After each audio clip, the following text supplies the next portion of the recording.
அத்தியாயம் 1. சென்னை விமான நிலையம் ஒரு சொர்க்கத்தீவாக இயங்கிக் கொண்டிருந்தது. இரவு மணி 11:30 என்று கடிகாரத்தை பார்த்தால் மட்டுமே தெரியும். மற்றபடி மாலை 7 மணி போல் சுறுசுறுப்பான இன்டர்நேஷனல் ஏர்போர்ட். வெளிச்ச வெள்ளம், பாலிமர் நாற்காலிகள், கசங்கள் இல்லாத உடையணிந்த மேல்தட்டு வர்க்கம் பயணப்பட்டது, வழியனுப்பியது, வரவேற்றது. அந்த பெண் தன் காதலன் அல்லது கணவனின் தோளில் கை போட்டு பேசிக் கொண்டிருந்தாள். டிராலிகளில் பெட்டிகளை வைத்து தள்ளி கொண்டிருந்தார்கள். சிங்கப்பூர் செல்லும் பயணிகளை தமிழ், ஆங்கிலம், ஹிந்தியில் செக்கின் பகுதிக்கு அழைத்து கொண்டிருந்த பெண் இனிமையாய் ஆனால் வேகமாய் பேசிக் கொண்டிருந்தாள். அங்கங்கே தொங்கின இன்னர் சர்க்கியூட் டெலிவிஷன்களில் தற்சமயம் வந்து இறங்கின விமானம் பற்றியும் புறப்பட போகிற விமானம் பற்றியும் சதுர சதுர கம்ப்யூட்டர் எழுத்துக்கள் ஓடிக்கொண்டிருந்தன. அரைவல்ஸ் பகுதிக்கு வெளியே சிவராஜ் காத்திருந்தான். சற்று உயரக்குறைவாய், லேசான தொந்தியுடன், டைட்டான சட்டை அணிந்து புளிப்பு சாக்லேட் மென்று கொண்டிருந்தான். மலேசியன் ஏர்லைன்ஸ் சிஸ்டத்திற்கு சொந்தமான போயிங் ரன்வே முழுக்க சாப்பிட்டு முடித்து வேகம் தணிந்து திரும்பி நின்றதும் ஸ்டெப்ஸ் வேன் சென்றது. ஹைட்ராலிக் கதவு திறந்ததும் சென்று படிகள் இணைந்து கொண்டன. பயணிகள் இறங்கினார்கள். அமர்நாத் இறங்கினான். சின்ன பிரீஃப் கேஸ் கையில் வைத்திருந்தான். தடுமாற்றமின்றி விமான நிலைய கட்டிடத்தை நோக்கி நடந்தான். இமிகிரேஷன் பகுதியில் தன் பாஸ்போர்ட்டை கொடுத்தான். கன்வேயர் பெல்ட்டில் தன் பெட்டிக்காக காத்திருந்தான். வந்ததும் எடுத்த பிரீஃப் கேஸையும் பெட்டியையும் காலியாயிருந்த கஸ்டம்ஸ் அதிகாரியின் கவுண்டரில் வைத்தான். திறந்து காட்டினான். அவர் முற்றிலுமாக ஆராய்ந்துவிட்டு எடுத்து செல்ல சொன்னதும் ஃபாரின் எக்ஸ்சேஞ்ச் கவுண்டர் வந்து அமெரிக்கன் டாலர்களையும் சிங்கப்பூர் டாலர்களையும் கொடுத்து இந்திய பணமாக பெற்றுக்கொண்டான். வெளியே நடந்தான். சென்சார்ஸ் பொருத்தின ஆட்டோமேட்டிக் கதவு 3 அடி முன்பாகவே தயாராக திறந்து வழிவிட்டதும் வெளியே வந்தான். வெல்கம். கை குலுக்கினான் சிவராஜ். ஒரு பெட்டியை வாங்கி கொண்டான். அமர்நாத் 6 அடியை தொடும் உயரம். கல்லூரி தினங்களில் பாஸ்கெட்பால் விளையாடும் போது அவன் எந்த டீமில் இருக்கிறானோ அந்த டீமிற்கு சந்தேகமில்லாமல் ஜெயிப்பு. நீளமான மூக்கு, ஒல்லி, கோரை முடி. அமர்நாத்திற்கு இந்தியா, சிங்கப்பூர் 2 நாடுகளிலும் சொத்துக்கள் உண்டு. எப்படி சேர்த்த சொத்துக்கள்? விரைவில் புரிந்து கொள்வீர்கள். சிவராஜ் நண்பன், பார்ட்னர். எதில்? போன பாராவின் கடைசி 3 வார்த்தைகள். சிவராஜின் காருக்கு இருவரும் வந்தார்கள். பார்க்கிங் சிக்கலில் இருந்து காரை எடுத்து விமான நிலையத்தின் வெளியில் வந்ததும் அமர்நாத் பிரீஃப்கேஸ் திறந்து ஹோல்டர் எடுத்து 3-5 சிகரெட் எடுத்து ஒன்றை அதில் பொருத்தி உதட்டில் வைத்து பற்ற வைத்து கொண்டு பாக்கெட்டை சிவராஜிடம் நீட்டினான். அவனும் ஒன்றை உருவிக்கொள்ள அமர்நாத் சங்கீதம் ஒலிக்கும் தன் லைட்டரால் அவனுக்கும் பற்ற வைத்தான். என்ன சிவராஜ், சொல்லு. அவ்வளவு அவசரம் ஏன் அமர்? இப்பதானே வந்த, ரெஸ்ட் எடு, காலையில பேசலாம். ஓகே. கார் கிண்டியில் இருந்து திரும்பி பாதை மாறி ராஜா அண்ணாமலைபுரம் வந்தது. அந்த பங்களாவின் வாட்ச்மேன் அவசரமாக கேட்டை திறந்தான். கார் உள்ளே வழுக்கி போர்டிகோவில் நின்றது. வாட்ச்மேன் ஓட்டமாய் வந்து பங்களாவின் முகப்பு வாசலின் பெரிய தேக்கு கதவை சாவி போட்டு திறந்தான். என்ன மாயவன், நல்லா இருக்கியா என்றான் அமர்நாத். நல்லா இருக்கேன் சார். ஏதாச்சும் வாங்கிட்டு வரட்டுமா சார்? ஆமா, அனிதா என்றான் அமர்நாத். அவ இங்கே இல்ல அமர் என்றான் சிவராஜ். பாம்பேல செட்டில் ஆயிட்டா. இருவர் மட்டும் பேசிக்கொண்டே உள்ளே நடந்து கிரவுண்ட் ஃப்ளோரிலேயே இருந்த விசாலமான பெட்ரூமுக்கு வந்தார்கள். ஒரு நட்சத்திர ஹோட்டலின் காஸ்ட்லி சூட்டில் இருக்க வேண்டிய அத்தனை வசதிகளும் அந்த அறையில் இருந்தன. ஏ டே ரே என்று துவங்கும் அனைத்தும் ஆஜர். You want to drink Amar? வாங்கி வச்சிருக்கேன், பியர் மட்டும். சிவராஜ் ரெஃப்ரிஜிரேட்டர் திறந்து 2 எடுத்து வந்து உடைத்து அவனிடம் 1 கொடுத்து தான் 1 வைத்து கொண்டான். அதில் அரைவாசி குடித்த அமர்நாத் டெலிஃபோன் எடுத்து, சொல்லு, அனிதாவோட பம்பாய் நம்பர் சொல்லு என்றான். மணி இப்போ 12:10 அமர். சோ வாட், கல்யாணம் பண்ணிக்கிட்டாளா? இல்ல, ஷீ மே பிஸின்னு சொல்ல வந்தேன். You tell me the number சொன்னான். எஸ்டிடியில் மிஸ் அனிதா ப்ளீஸ். இன்னைக்கு அவங்களுக்கு டான்ஸ் இல்ல, வீட்டில் ட்ரை பண்ணி பாருங்க. Number please. சொன்னதை தலையணையின் மேல் பால் பாயிண்டால் குறித்து கொண்டான். அந்த நம்பரை முயற்சித்தான். ஹலோ என்று தூக்க அனிதா. ஹவ் யூ ஹனி, தெரியுதா யாருன்னு? ஹேய் அமர், எங்கேருந்து? மெட்ராஸ்ல இருந்து. எப்போ வந்தீங்க? அமர்நாத் தன் வாட்சை பார்த்து 52 நிமிஷமாச்சு. பாம்பே வருவீங்களா? நீதான் மெட்ராஸ் வர. லீவு கிடைக்காதுப்பா. கிடைக்கணும். இல்ல, ரொம்ப சிரமம். அனிதா, நீ என்ன செய்யற? 4 நாளைக்கு லீவு போடுற. லீவு தரமாட்டேன்னு சொல்றான்னு வச்சுக்க, ரிசைன் பண்ற. இது என்ன கவர்மெண்ட் ஜாப்பா? கான்ட்ராக்ட் அமர். 2 வருஷ கான்ட்ராக்ட்ல கையெழுத்து போட்டிருக்கேன். ஷிட், இப்ப என்ன சொல்ற? கோபத்துல உங்க மூக்கு மட்டும் தனியா சிவந்திருக்கணுமே. இப்போ வரியா இல்லையா? வரேன், அவ்வளவுதான் வேணும் எனக்கு. நாளைக்கு ஈவினிங் ஃப்ளைட்டுக்கு டிக்கெட் உன் வீட்டுக்கு வரும். வா, 6 மாசமாச்சு. வைத்தான். சிவராஜை பார்த்தான். ஏன் சிரிக்கிற சிவா? இல்ல, என்ன அவ்வளவு பர்டிகுலர்னு புரியல. அனிதாவை தூக்கி சாப்பிட்ற பியூட்டிஸ் இங்க ஏராளமா உண்டு. இவ்வளவு செலவுக்கு ஒர்த்தான்னு நினைச்சேன். Don't tell me you love her. சாச்சா, அதெல்லாம் இல்ல சிவா. என் ரசனைகளை புரிஞ்சு நடப்பா. புதுசுன்னா புரிய வைக்கணும். ஒரு ஒட்டுதல் இருக்காது. அனிதா மேல எனக்கு ஒரு காமம் தானே தவிர காதல் நிச்சயமா கிடையாது. ஆனா ஒரு காதலி மாதிரி தான் அவ பிஹேவ் பண்ணுவா. பணத்தை எண்ணி பார்த்துட்டு தொடுற டைப் இல்ல. அமர்நாத் பீர் பாட்டிலை முற்றிலும் காலி செய்து வைத்தான். சிவா, உனக்கு தூக்கம் வருதா? இல்ல, எனக்கும் வரல. நான் ரொம்ப ஃப்ரெஷ்ஷாக தான் ஃபீல் பண்றேன். சொல்லு, ப்ராஜெக்ட் என்ன? சொல்லு. சிவராஜ் ஈசி சேரில் சாய்ந்து அமர்ந்து கொண்டு சிகரெட் புகையை செங்குத்தாக விட்டத்திற்கு செலுத்திவிட்டு, அமர், இந்த ப்ராஜெக்ட் மதிப்பு 10 லட்சம் என்று ஆரம்பித்தான். அத்தியாயம் 2. பரத் கண்ணாடியை பார்த்து கொண்டு திருப்தியாகி ஆனாலும் ஒரு முறை மீசையை சீவிக்கொண்டான். பெல்ட்டில் பக்கில் நேராக இருக்கிறதா என்று பார்த்தான். அந்த பக்கிலின் பித்தளை வெளுத்திருக்கவே பீரோ திறந்து வேறு பக்கில் எடுத்து மாற்றிக்கொண்டான். காப்பி எடுத்துக்கொண்டு அறைக்குள் வந்த நாராயணனுக்கு இவன் வெளியே புறப்படும் தோதில் இருப்பதும் இன்றைக்கு ஞாயிற்றுக்கிழமை என்பதும் பொருந்தி வராமல் குழம்பியது. பிறகு சுவரில் கேலண்டரை பார்த்தான். என்ன மன்னிச்சிடுங்க சார், இதோ கிழிச்சிடுறேன். காப்பியை வைத்துவிட்டு சென்று கேலண்டரில் தேதி கிழித்து பாக்கெட்டில் வைத்து கொண்டான். தேதி கிழிக்க மறந்துட்ட, இதுக்கு எதுக்கு மன்னிப்பு? பரத் காப்பியை பருகத்துவங்க. நீங்க சனிக்கிழமைன்னு நினைச்சுக்கிட்டு ஆபீஸ் புறப்படலையா? தேதி கிழிக்கலன்னாலும் இன்னைக்கு ஞாயிறுன்னு தெரியாதா? நல்ல வேலை, நான் பதறி போயிட்டேன். வெளியில புறப்படுற தோதில இருந்தீங்களா? நம்ம மிஸ்டேக் தான்னு நினைச்சேன். வலியாத நாராயணா. அது சரி, கிழிச்ச தேதிய குப்பை தொட்டில போடாம எதுக்கு பாக்கெட்ல வச்சுக்கிற? அது சரி, திடீர்னு கூப்பிட்டு நேத்து என்ன கிழமைன்னு கேப்பீங்க. அப்ப குப்பை தொட்டில போய் தேட முடியுமா? பரத் சிரித்து முன்னெற்றியில் தட்டிக்கொண்டு, பீர்பால் பிடிச்ச 10 பேர்ல நீ ஒருத்தனாயா என்றான். அவர் யாரு சார்? அன்னைக்கு டொக்கு பந்து விளையாட வந்தாரே, அவரா? என்ன பந்து? மாடியில மேஜ மேல விளையாடுவீங்களே, டொக்கு பந்து. அதுக்கு பேரு டேபிள் டென்னிஸ். வந்து சேர்ந்த பாரு எனக்குன்னு. இப்படி சும்மா சும்மா கோச்சுக்கிட்டீங்கன்னா நான் ஊருக்கு போறேன். போய் புளிக்காய்ச்சல் தயாரிச்சிடவா? அது எதுக்கு? புளியோதரை பண்ணி எடுத்துக்கிட்டு போனாதான் போற வழியில சாப்பிட முடியும். கர்மம்டா உன்னோட. இங்க பாரு நாராயணா, நீ ஊருக்கு போக வேணாம், இங்கே இரு. ஆனா யாராச்சும் வந்திருக்கிறப்போ வந்து சம்பந்தம் இல்லாம ஒளறி கொட்டாத, தெரியுதா? நாராயணன் என்று முகத்தை வைத்து கொண்டான். இப்போ கொஞ்ச நேரத்துல ஒரு பத்திரிகை ஆபீஸ்ல இருந்து பேட்டி எடுக்க ஒரு லேடி ரிப்போர்ட்டர் வரப்போறா. நான் சொல்லுவேன், ஆரஞ்சு ஜூஸ் கொண்டாடணும், சரியா? என்ன ஒரு மனுஷனாவே மதிக்க மாட்டேங்கிறீங்க சார். என்கிட்ட சொன்னா அந்த பெட்டியை நான் எடுக்க மாட்டேனா? எதுக்காக ரயில்வே ஸ்டேஷன்ல இருந்து ஆள் கூப்பிடுறீங்க? என்னடா சொல்ற என்ற பரத் புரிந்து கொண்டு, பெட்டி இல்லப்பா, பேட்டி. வர்றவ போர்ட்டர் இல்ல, ரிப்போர்ட்டர். பேட்டி எடுக்கிறவங்க.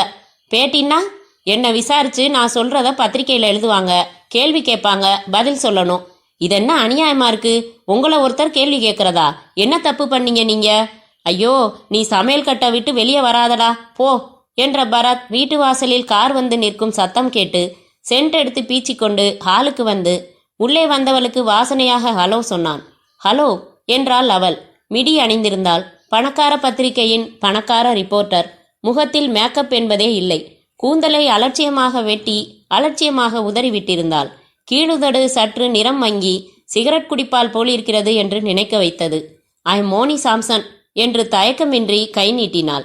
பேனா தவிர வேறு கனமான பொருள் எதையும் தூக்கியிருக்க மாட்டாள் என்று மிருதுத்தன்மை அறிவித்தது. டேப் ரெக்கார்டரை டீஃபாய் மேல் வைத்துவிட்டு 2 கைகளையும் தேய்த்து சூடு பண்ணி தன் கன்னங்களில் பொத்திக் கொண்டாள். இன்னைக்கு குளிர் அதிகமில்ல என்றாள்.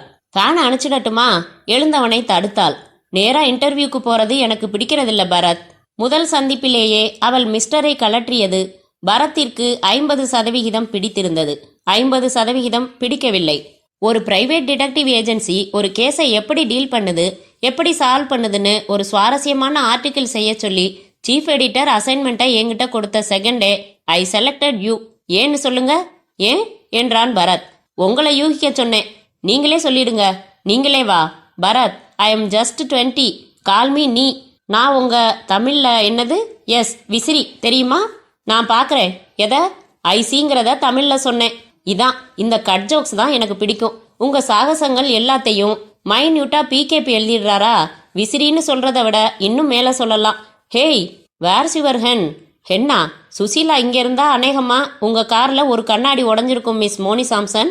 நான் எப்போ மிஸ்ன்னு சொன்னேன்? I am married Bharat. Samson சிங்கப்பூர்ல ஷிப்யார்ட்ல கப்பல் ரிப்பேர் பண்ணிக்கிட்டு இருக்காரு, mechanical engineer. Oh, I am sorry. உங்களை பார்த்தா கல்யாணமானவரா சொல்ல முடியாது. பரவாயில்ல, நானே வருத்தமா தான் இருக்கேன். ஏன், ஹஸ்பண்ட் கடல் கடந்து எங்கேயோ இருக்காரு, இளம் மனைவி சந்தோஷமா இருக்க முடியுமா பரத்? அவன் முகத்தை நேராய் பார்த்து கேட்டாள். இப்போது அவள் முகத்தில் ஒரு மௌன அழைப்புதல் எழுதியிருந்தது. வெல், பேட்டியை ஆரம்பிக்கலாமா என்றான் பரத். Moni Samson tape பட்டன்களை அழுத்தினாள். ஒரு பெருமூச்சை கலற்றி வைத்துவிட்டு ஆரம்பித்தாள். மிகவும் சாமர்த்தியமான கேள்விகள். பரத் சட்டென்று அதிகம் யோசிக்காமல் பதில் சொன்ன விதத்தை நடுநடுவே பாராட்டினாள். கடைசியா ஒரு கேள்வி, இது நான் எழுத போற ஆர்டிக்கிளுக்கு சம்பந்தம் இல்லாதது. What to you think about sex?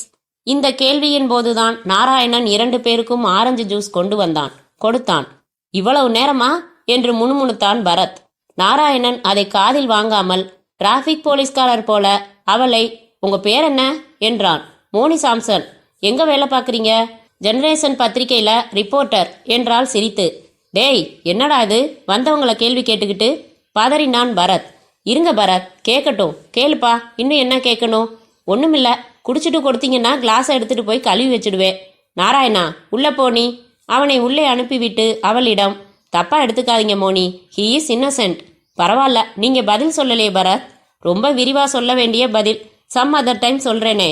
என் வீட்டில் ஒரு மினி ஸ்கிரீன், மினி ப்ராஜெக்டர் எல்லாம் இருக்கு, நீங்க பார்க்கணும் பரத். ஒரு பிரைவேட் டிடெக்டிவ் பத்தின படம், வீடியோ கேசட்ஸே கிடையாது. எக்ஸ்பெரிமெண்டலா இன்ஸ்டிடியூட் ஸ்டூடெண்ட்ஸ் 4 பேர் சேர்ந்து தயாரிச்சது. அந்த மாதிரி ஒரு இன்டெலிஜென்ட் ஃபிலிம் நான் பார்த்ததில்ல. நியர் தி டார்ஜெட்னு பேரு. இப்ப ஃப்ரீயா நீங்க? சண்டே தானே? ஃப்ரீ தான் என்று இழுத்தான். பின்ன என்ன, வாங்கல என்னோட? 1.5 மணி நேரம் தான் படம், போட்டு காமிக்கிறேன். பார்த்துட்டு என்னோட லஞ்சு சாப்பிட்டுட்டு புறப்பட்டு வந்துருங்க ப்ளீஸ். அந்த ப்ளீஸில் வேறு ஒரு பொழிப்புரை இவனுக்கு தெரிந்தது. பரத் யோசித்தான். வேளச்சேரியில் கிரகப்பிரவேசம் செய்த தன் தோழியின் வீட்டிற்கு போவதாக சொல்லி கார் எடுத்துக்கொண்டு சுசீலா போயிருக்கிறாள். அவள் வருவதற்குள் வந்துவிடலாம். சினிமா பார்ப்பது தப்பா? பரத் எழுந்து கொண்டான். வாங்க போகலாம் என்றவன் அவளை காருக்கு போகச் சொல்லிவிட்டு நாராயணனை அழைத்தான். நான் வெளியில போறேன். அந்த பொண்ணோட வா. எங்க? அவ வீட்டுக்கு ஒரு சினிமா பார்க்க. என்ன கூட்டுட்டு போகக்கூடாதா? சிவாஜி படமா? இல்லடா, இது வேற மாதிரி படம், உனக்கு புரியாது. நான் போயிட்டு வந்துடுறேன். சுசீலா வந்தா? இல்ல, வரமாட்டா. அதுக்குள்ள நான் வந்துடுவேன். கதவை தாழ்பால் போட்டுக்கோ. பரத் வெளியே வந்து மோனி சாம்சனின் காரில் ஏறிக்கொண்டான். அத்தியாயம் 3. காரை மிகவும் லாவகமாக ஓட்டினாள் மோனி சாம்சன். பரத் அவளை அருகாமையில் சைடு போஸில் பார்த்ததில் எச்சில் விழுங்கினான். சினிமா பார்க்கத்தான் அழைத்துச் செல்கிறாளா என்று அவனால் நம்ப முடியவில்லை. கார் சற்று சந்தடிகள் குறைந்த சாலையில் ஓடிக்கொண்டிருந்த போது, விக்டர் என்றாள் மோனி. இல்லைங்க, என் பேர் பரத் என்றான். பின்னால் உட்கார்ந்திருக்கிறவர பேர் விக்டர் என்றாள். பின்னாலையா? பரத் திரும்பி பார்க்க காரின் பின் சீட்டில் அமர்ந்து சிக்லெட் மென்று கொண்டிருந்தவன் பிஸ்டலை அனாயாசமாக ஒற்றை விரலில் சுழற்றி கொண்டிருந்தான். Moni, what is this? நான் மோனி சாம்சன் இல்ல பரத். சிரித்தாள். என்ன இது, கடத்தலா? என்னையா? எங்க? விக்டர் தன் பிஸ்டலை உதட்டின் குறுக்கே வைத்து ஷூ என்றான். பரத், இப்ப நீங்க வலுக்கட்டாயமா ஒரு சந்திப்புக்கு வரீங்க. வழியில ஓட முயற்சிக்க வேணாம், அனாவசியமா முரண்டு பிடிக்க வேணாம். மோனி சாம்சனின் குரலில் இருந்த குலைவெல்லாம் காணாமல் போயிருந்தது. பரத் எது நடந்தாலும் பார்த்து விடுவது என்று அமைதியாக கைகளை கட்டிக்கொண்டான். கார் அந்த நட்சத்திர ஹோட்டலுக்குள் நுழைந்தது. ஆகாஷ் தீப். நிறுத்தப்பட்டதும் என்னோட வாங்க என்றாள் மோனி சாம்சன். பரத் இறங்கி நடந்து திரும்பி அந்த ஃபியட் காரின் எண்ணை மனதில் பதித்து கொண்டான். பரத், வேஸ்ட் என்றாள் மோனி நடந்து கொண்டே. எது? நீங்க மனசுல எழுதிக்கிட்டது. அதுல போலி நம்பர் பிளேட் தான் மாட்டப்பட்டிருக்கு. விக்டர் 2 கைகளையும் பேண்ட் பாக்கெட்டுகளில் நுழைத்து கொண்டு அவர்களை தொடர்ந்தான். லிப்டில் 3 பேரும் நுழைந்ததும் 4வது பட்டன் அழுத்தினாள். 4 வெளிப்பட்டார்கள், நடந்தார்கள். 421ஆம் எண் அறையின் அழைப்பு மணியை சங்கேதமாக 2 முறை, மீண்டும் 2 முறை என்று ஒலிக்க செய்தாள். கதவு திறக்கப்பட்டது. வசதியான குளிர் அறை. பிரதானமாக சில்க் லுங்கி, சில்க் ஜிப்பா அணிந்த அமர்நாத், அவன் அருகில் Sivaraj. Welcome mister Bharat, please be seated. Bharat அமைதியாக அமர்ந்தான். விக்டர் கதவருகில் கை கட்டி நின்று கொண்டான். மோனி சாம்சனுக்கு அமர்நாத் ஜாடை காட்டியதும் அவள் கபோர்டுக்குள்ளிருந்து வெளிநாட்டு விஸ்கி பாட்டிலை எடுத்து வந்தாள். பரத், நீங்க எது மிக்ஸ் பண்ணிக்குவீங்க? ஐஸ், சோடா, கூல்ட்ரிங்க் எல்லாமே இருக்கு. அமர்நாத்தை புன்னகையுடன் பார்த்த பரத், உங்க உபசாரத்துக்கு தேங்க்ஸ். நான் அறிமுகம் இல்லாதவங்களோட இதை வச்சுக்கிறதில்ல என்றான். அவ்வளவுதானே, அறிமுகப்படுத்திக்கணும் நாங்க, அதானே.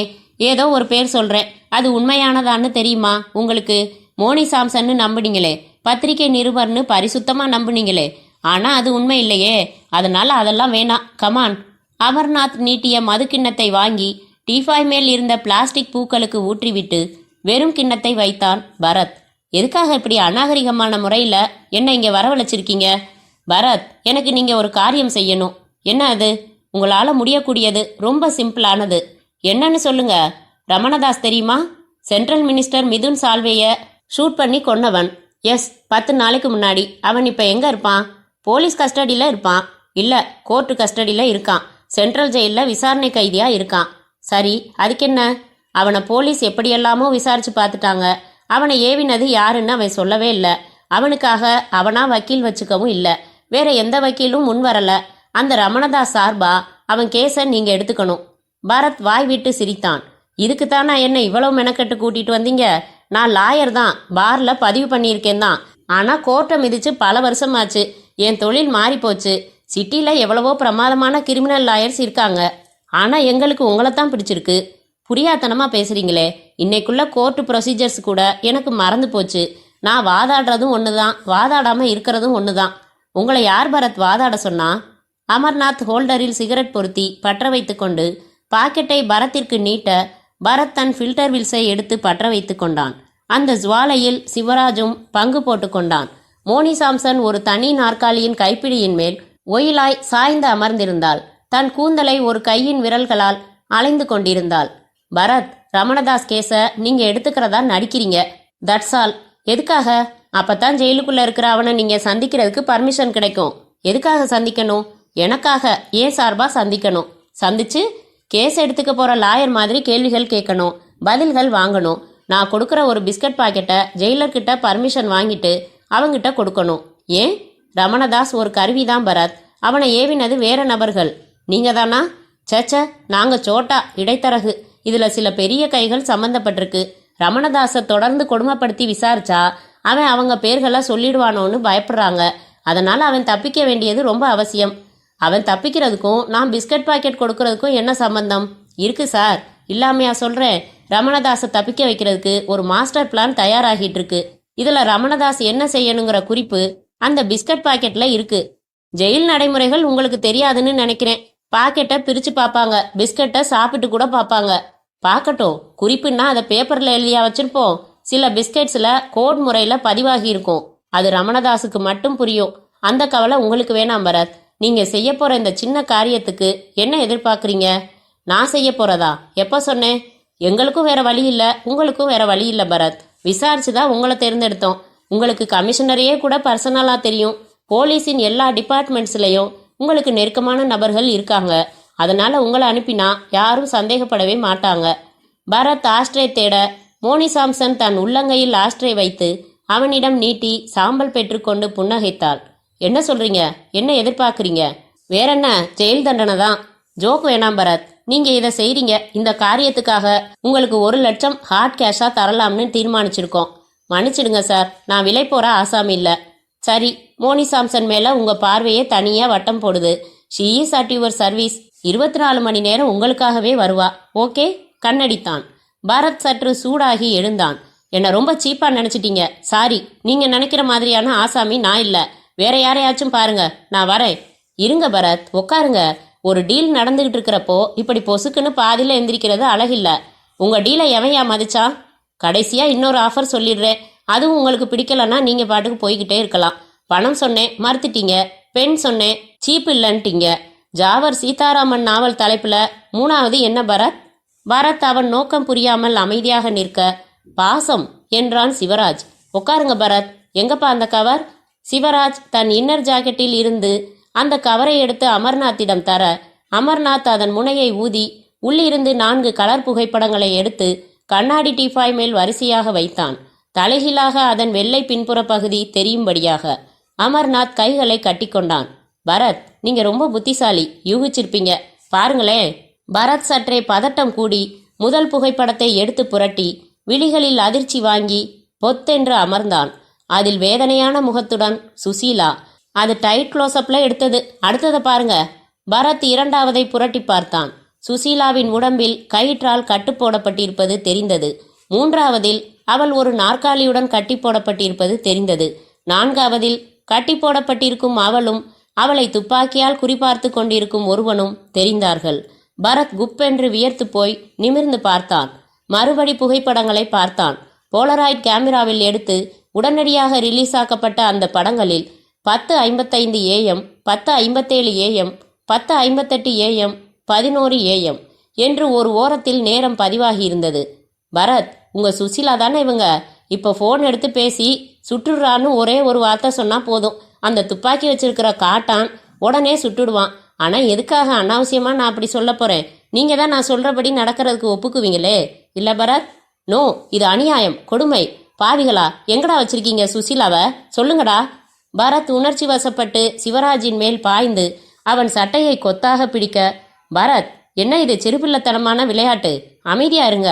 அமர்நாத் அவனை பிடித்து அமர வைத்தான். நான் பேசணும், உடனடியா சுசீலாவோட பேசணும் என்றான். யப்பா, இவ்வளவு பாசமா? பேச அனுமதிக்காத என்றான் சிவராஜ். பேசட்டுமே, அப்பதானே பாசம் இன்னும் பொங்கும். அமர்நாத் அருகில் இருந்த டெலிபோன் ரிசீவர் எடுத்து முதல் எண்ணாக 7ஐ சுற்றிவிட்டு பரத் உன்னிப்பாக கவனித்துக் கொண்டிருப்பதை பார்த்து போனை மறைத்து கொண்டு நின்று மிச்ச எண்களை சுற்றினான். பரத் ஓசையை வைத்து மொத்தம் 5 எண்கள் என்று கணக்கிட்டு கொண்டதோடு சிவராஜ், மோனி சாம்சன் இருவரின் கவனமும் போன் செய்யும் அமர்நாத் மேல் இருந்ததால் 4 புகைப்படங்களில் அந்த 4வது புகைப்படத்தை அவசரமாக 2ஆக மடக்கி வயிற்றில் செருகிக் கொண்டான். போனில் அமர்நாத், நான் தான் பேசுறேன். ரிசீவரா சுசீலா முகத்துக்கிட்ட கொஞ்சம் பிடி, அவங்க லவர் பேசணுமா, வாங்க பரத் என்று ரிசீவரின் வாயை தன் ஜிப்பாவில் துடைத்து போலி மரியாதையுடன் நீட்டினான். ஹலோ சுசி, எப்படி இருக்க? பரத், என்னை கடத்திக்கிட்டு வந்து கட்டி போட்டிருக்காங்க, காப்பாத்துங்க. எங்கே இருக்க? அதற்கு அவளிடத்திலிருந்து பதில் இல்லை. குனிந்து பார்க்க அமர்நாத் டெலிபோனின் பட்டன்களை அழுத்தி தொடர்பை துண்டித்திருந்தான். போதும் சார், ரிசீவரை வாங்கி வைத்தான். ப்ளீஸ் அவளை விட்டுடுங்க. மாட்டோம் நான் சொல்றோம், சொன்ன காரியத்தை செஞ்சு முடிங்க, முடிச்சதுமே ரிலீஸ் பண்ணிடுறோம் காரோட. கண்டிப்பா வாக்கு மாறமாட்டேன். எனக்கு உங்க சுசீலா வேணாம், எனக்கு பணம் தான் முக்கியம். ரமணதாஸை தப்பிக்க வைக்கிற ப்ராஜெக்ட்ல இறங்கி இருக்கேன். உங்க போர்ஷனை கரெக்டா செஞ்சிடுங்க. சத்தியமா எந்த சேதமும் இல்லாம உங்க சுசீலாவை ஒப்படைச்சிடுறோம். ஓகே, எனக்கு வேற வழி இல்ல. I am cornered. நான் செய்றேன். எப்போ? இன்னைக்கு ஈவினிங்கே ரமணதாஸை சந்திச்சிடுறீங்களா? விளையாடுறீங்களா? அவ்வளவு சுலபமான வேலை இல்ல. ஜெயில் சூப்பரண்டன்ட்டுக்கு எழுத்து மூலமா தெரிவிச்சு பர்மிஷன் கேட்கணும். ரமணதாஸ் கிட்ட கையெழுத்து வாங்க வேண்டிய பேப்பர்ஸ் தயாரிக்கணும். ஜெயில் எஸ்பி கொடுக்கற நேரத்துல தான் போய் சந்திக்கணும். தெரியும், என்னென்ன செய்யணுமோ அவ்வளவு செய்யுங்க. ஆனா இன்னைக்கு சாயங்காலத்துக்குள்ள சந்திச்சே ஆகணும். நீங்க என்ன செய்வீங்களோ தெரியாது. சரி என்று எழுந்தான் பரத். இருங்க, உங்களோட மோனி சாம்சனும் வருவா. அவளோட கைப்பையில என்னென்ன இருக்கு தெரியுமா? ஒரு பிஸ்டல், ஒரு வாக்கி டாக்கி. உங்க 2 பேரையும் விக்டர் ஃபாலோ பண்ணுவான், கண்காணிப்பான். அவன்கிட்ட அதோட கவுண்டர் செட்டு இருக்கு. உங்க வீட்டை சுத்தி ஏன் ஆளுங்க நடமாடிக்கிட்டு இருப்பாங்க. உங்க டெலிஃபோன் எங்களால ஒட்டு கேட்கப்படும். என்ன பாக்குறீங்க? ஒத்துக்கிறத தவிர உங்களுக்கு வேற வழி இல்லை. அதனால முன்னேற்பாடா எல்லாம் செஞ்சு வச்சுட்டோம். நீங்க சந்தேகப்படுற வகையில யார்கிட்டையாவது பேசினாலோ இல்ல ஏதாச்சும் ரகசிய நடவடிக்கை எடுத்தாலோ மோனி உடனடியா விக்டர் கிட்ட சொல்லுவா. விக்டர் எனக்கு தெரிவிக்கிறதுக்கு முன்னாடி முதல்ல உங்க காதலிய குறிப்பாத்துக்கிட்டு இருக்கானே அவனுக்கு சொல்லுவான். அதனால எந்த ட்ரிக்ஸும் வேண்டாம் பரத். பரத் தன் இறக்கைகள் அனைத்தும் வெட்டப்பட்டிருப்பதை மிகவும் சலிப்புடன் உணர்ந்தான். ஆனாலும் பறக்க வேண்டும். எப்படி? பரத், நீங்க எல்லா ஏற்பாடுகளும் செஞ்சுட்டு ஜெயிலுக்கு எப்போ போறதுன்னு நேரம் உறுதியானதும் மோனி என்ன கான்டாக்ட் செய்வா. அதுக்கப்புறம் ரமணதாஸ் கிட்ட ஒப்படைக்க வேண்டிய பிஸ்கட் பாக்கெட் உங்ககிட்ட ஒப்படைப்போம். மறுபடி சொல்றேன், உங்க ஒவ்வொரு அசைவும் கண்காணிக்கப்படுது. ஜாக்கிரதையா நடந்துக்கங்க. போலாமா என்றாள் மோனி சாம்சன் பரத் முகம் பார்த்து. 1 நிமிஷம் என்று அவளை சைகை காட்டி தனியாக அழைத்துச் சென்ற அமர்நாத், அனிதா, ரொம்ப ஜாக்கிரதையா நடந்துக்கணும். ரொம்ப யமகாதகன். 1 நிமிஷம் கூட அசரக்கூடாது. நான் சொன்னதையெல்லாம் நினைவு வச்சிருக்கில்ல? நினைவு வச்சிருக்கேன் அமர். உன் பேர் மோனி சாம்சன். அப்படியே தொடர்ந்து நடி. உன் உதவிக்கு உன் பக்கத்திலேயே விக்டர் சுத்திக்கிட்டு இருப்பான். அனிதா, இதை சக்சஸ்ஃபுல்லா முடிச்சுட்டா நீ டான்ஸ் ஆடுறதெல்லாம் விட்டுட்டு என்னோட பர்மனண்டா சிங்கப்பூர் வந்துடலாம் போ என்றான். அனிதா வாசலுக்கு நடக்க, 1 நிமிஷம் பரத் என்று அவனை தனியாக அழைத்தான். இந்த குட்டி உங்க கூடவே வரா. பொம்பளை தானேன்னு நினைச்சிடாதீங்க. அப்படியே அவளை மடக்கி வச்சுட்டு பதிலுக்கு எங்களை மிரட்டலாம்னு நினைச்சா இவ உயிரை பத்தி நாங்க கவலையே படமாட்டோம். ஆனா உங்க சுசீலா உயிரை பத்தி கட்டாயம் நீங்க கவலைப்பட வேண்டி வரும். போகலாம். பரத், அனிதா, விக்டர் மூவரும் வெளியேறினார்கள். அத்தியாயம் 4. பரத் யோசனையோடு லிப்டை அடைந்தான். அனிதாவும் விக்டரும் நுழைந்து கொண்டார்கள். என்ன செய்ய போகிறேன் நான்? இந்த நிழல் கூட்டம் சொல்லும்படி செய்து ஒரு முக்கியமான கைதியை தப்ப விடுவதா? அது தேச துரோகம். சாதாரண கொலை இல்லை, மத்திய அமைச்சரின் கொலை. இதில் பிரமிக்க வைக்கும்படியாக பல பெரிய பிரபல புள்ளிகள் சிக்கலாம் என்று ஏற்கனவே பத்திரிகைகள் எழுத துவங்கிவிட்டார்கள். இவனும் அதையே தான் சொல்கிறான். அவ்வளவு முக்கியமான ஒரு குற்றவாளியை தப்ப விடுவதா? அந்த மோசமான காரியத்திற்கு துணை போவதா? ஆனால் மிக திட்டமிட்டு மடக்கியுள்ளார்கள் என்னை. சுசீலா ஆபத்தின் விளிம்பில் இருக்கிறாள். கொலைக்கு அஞ்சுகிற ஆசாமிகளாக தெரியவில்லை. சுசீலாவையும் மீட்க வேண்டும், இவர்களின் காரியத்தையும் செய்யக்கூடாது. இவர்களையும் பிடித்து கொடுக்க வேண்டும். Highly impossible. நிழல் போல இந்த இருவரும் என்னை தொடரப் போகிறார்கள். என் டெலிபோனை ஒட்டு கேட்பார்கள். இந்த லட்சணத்தில் நான் என்ன குறுக்கு நடவடிக்கை எடுக்க இயலும்? சுசீலாவிடம் இன்னும் சில வினாடிகள் பேச அனுமதித்திருந்தால் அவள் வைக்கப்பட்டுள்ள இடம் பற்றி ஏதாவது ஒரு பூடகமான குறிப்பை சொல்லியிருப்பாள். அதற்குள் தொடர்பை கட் செய்துவிட்டான். சுசீலா வைக்கப்பட்டுள்ள இடம் பற்றி எனக்கு என்னென்ன தகவல்கள் தெரியும்? அது ஒரு பணக்கார அறை. பின்னணியில் டெலிவிஷன் தெரிகிறது, ஏர் கண்டிஷனர் தெரிகிறது, டெலிபோன் இருக்கிறது. அந்த டெலிபோன் எண் 5 ஸ்தானங்கள் கொண்டது. முதல் எண் 7இல் துவங்கும். அநேகமாக மயிலாப்பூர். சுசீலா திருமணத்திற்கு சென்றது அடையாறு. அங்கிருந்து இவளை எப்படி கடத்தினார்கள்? புகைப்படங்கள் எடுக்கப்பட்ட நேரம் 10:55 முதல் 11. இப்போது நேரம் என்ன? பரத் வாட்சை பார்த்தான். மணி 12:15. இந்த அறைக்கு வந்தபோது நேரம் 11:25 நினைவிருக்கிறது. எனில் இந்த ஆகாஷ்தீப் ஹோட்டலில் இருந்து 20 அல்லது 15 நிமிட பயண தூரத்தில் சுசீலா.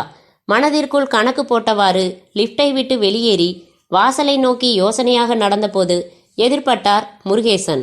கமிஷனர் அலுவலகத்தில் கண்ட்ரோல் அறையில் வேலை பார்க்கும் இன்ஸ்பெக்டர் முருகேசன் மஃப்டியில் இருந்தார். பரத் அவரை கவனிக்கவில்லை. ஹலோ பரத், என்ன கண்டுக்காம போறீங்க? முருகேசன் வந்து பரத்தின் கையை பிடித்து விட்டார். அவரை பார்த்ததும் பரத் முகம் பிரகாசமடைந்தது. ஆனால் அருகில் வந்து நின்ற அனிதா சீக்கிரம் நகரலாம் என்பது போல பார்த்தாள். 1 மினிட் என்ற பரத், அப்புறம் எப்படி இருக்கீங்க முருகேசன்? நியூட்டனை பார்த்தீங்களா? உங்களை பார்க்கணும்னு முக்கியமா சொல்லிக்கிட்டு இருந்தாரு, பாருங்க. பரத் இயல்பாக பேசிக்கொண்டே அவரின் வலது கையை கோர்த்து கொண்டிருந்த நிலையை மாற்றாமல் ஒற்றை விரலால் அவரின் உள்ளங்கையில் ரகசியமாக SOS என்று ஆங்கில எழுத்துக்களை எழுதி காட்டினான். முருகேசன் சுருக்கென்று உடனே புரிந்து கொண்டார். பரத் ஏதோ ஒரு ஆபத்தில் இருக்கிறார், உதவி தேவைப்படுகிறது என்பதை புரிந்து கொண்டார். இவங்க யாரு என்றார் அனிதாவை காட்டி. விருந்தாளிங்க, வரட்டுமா?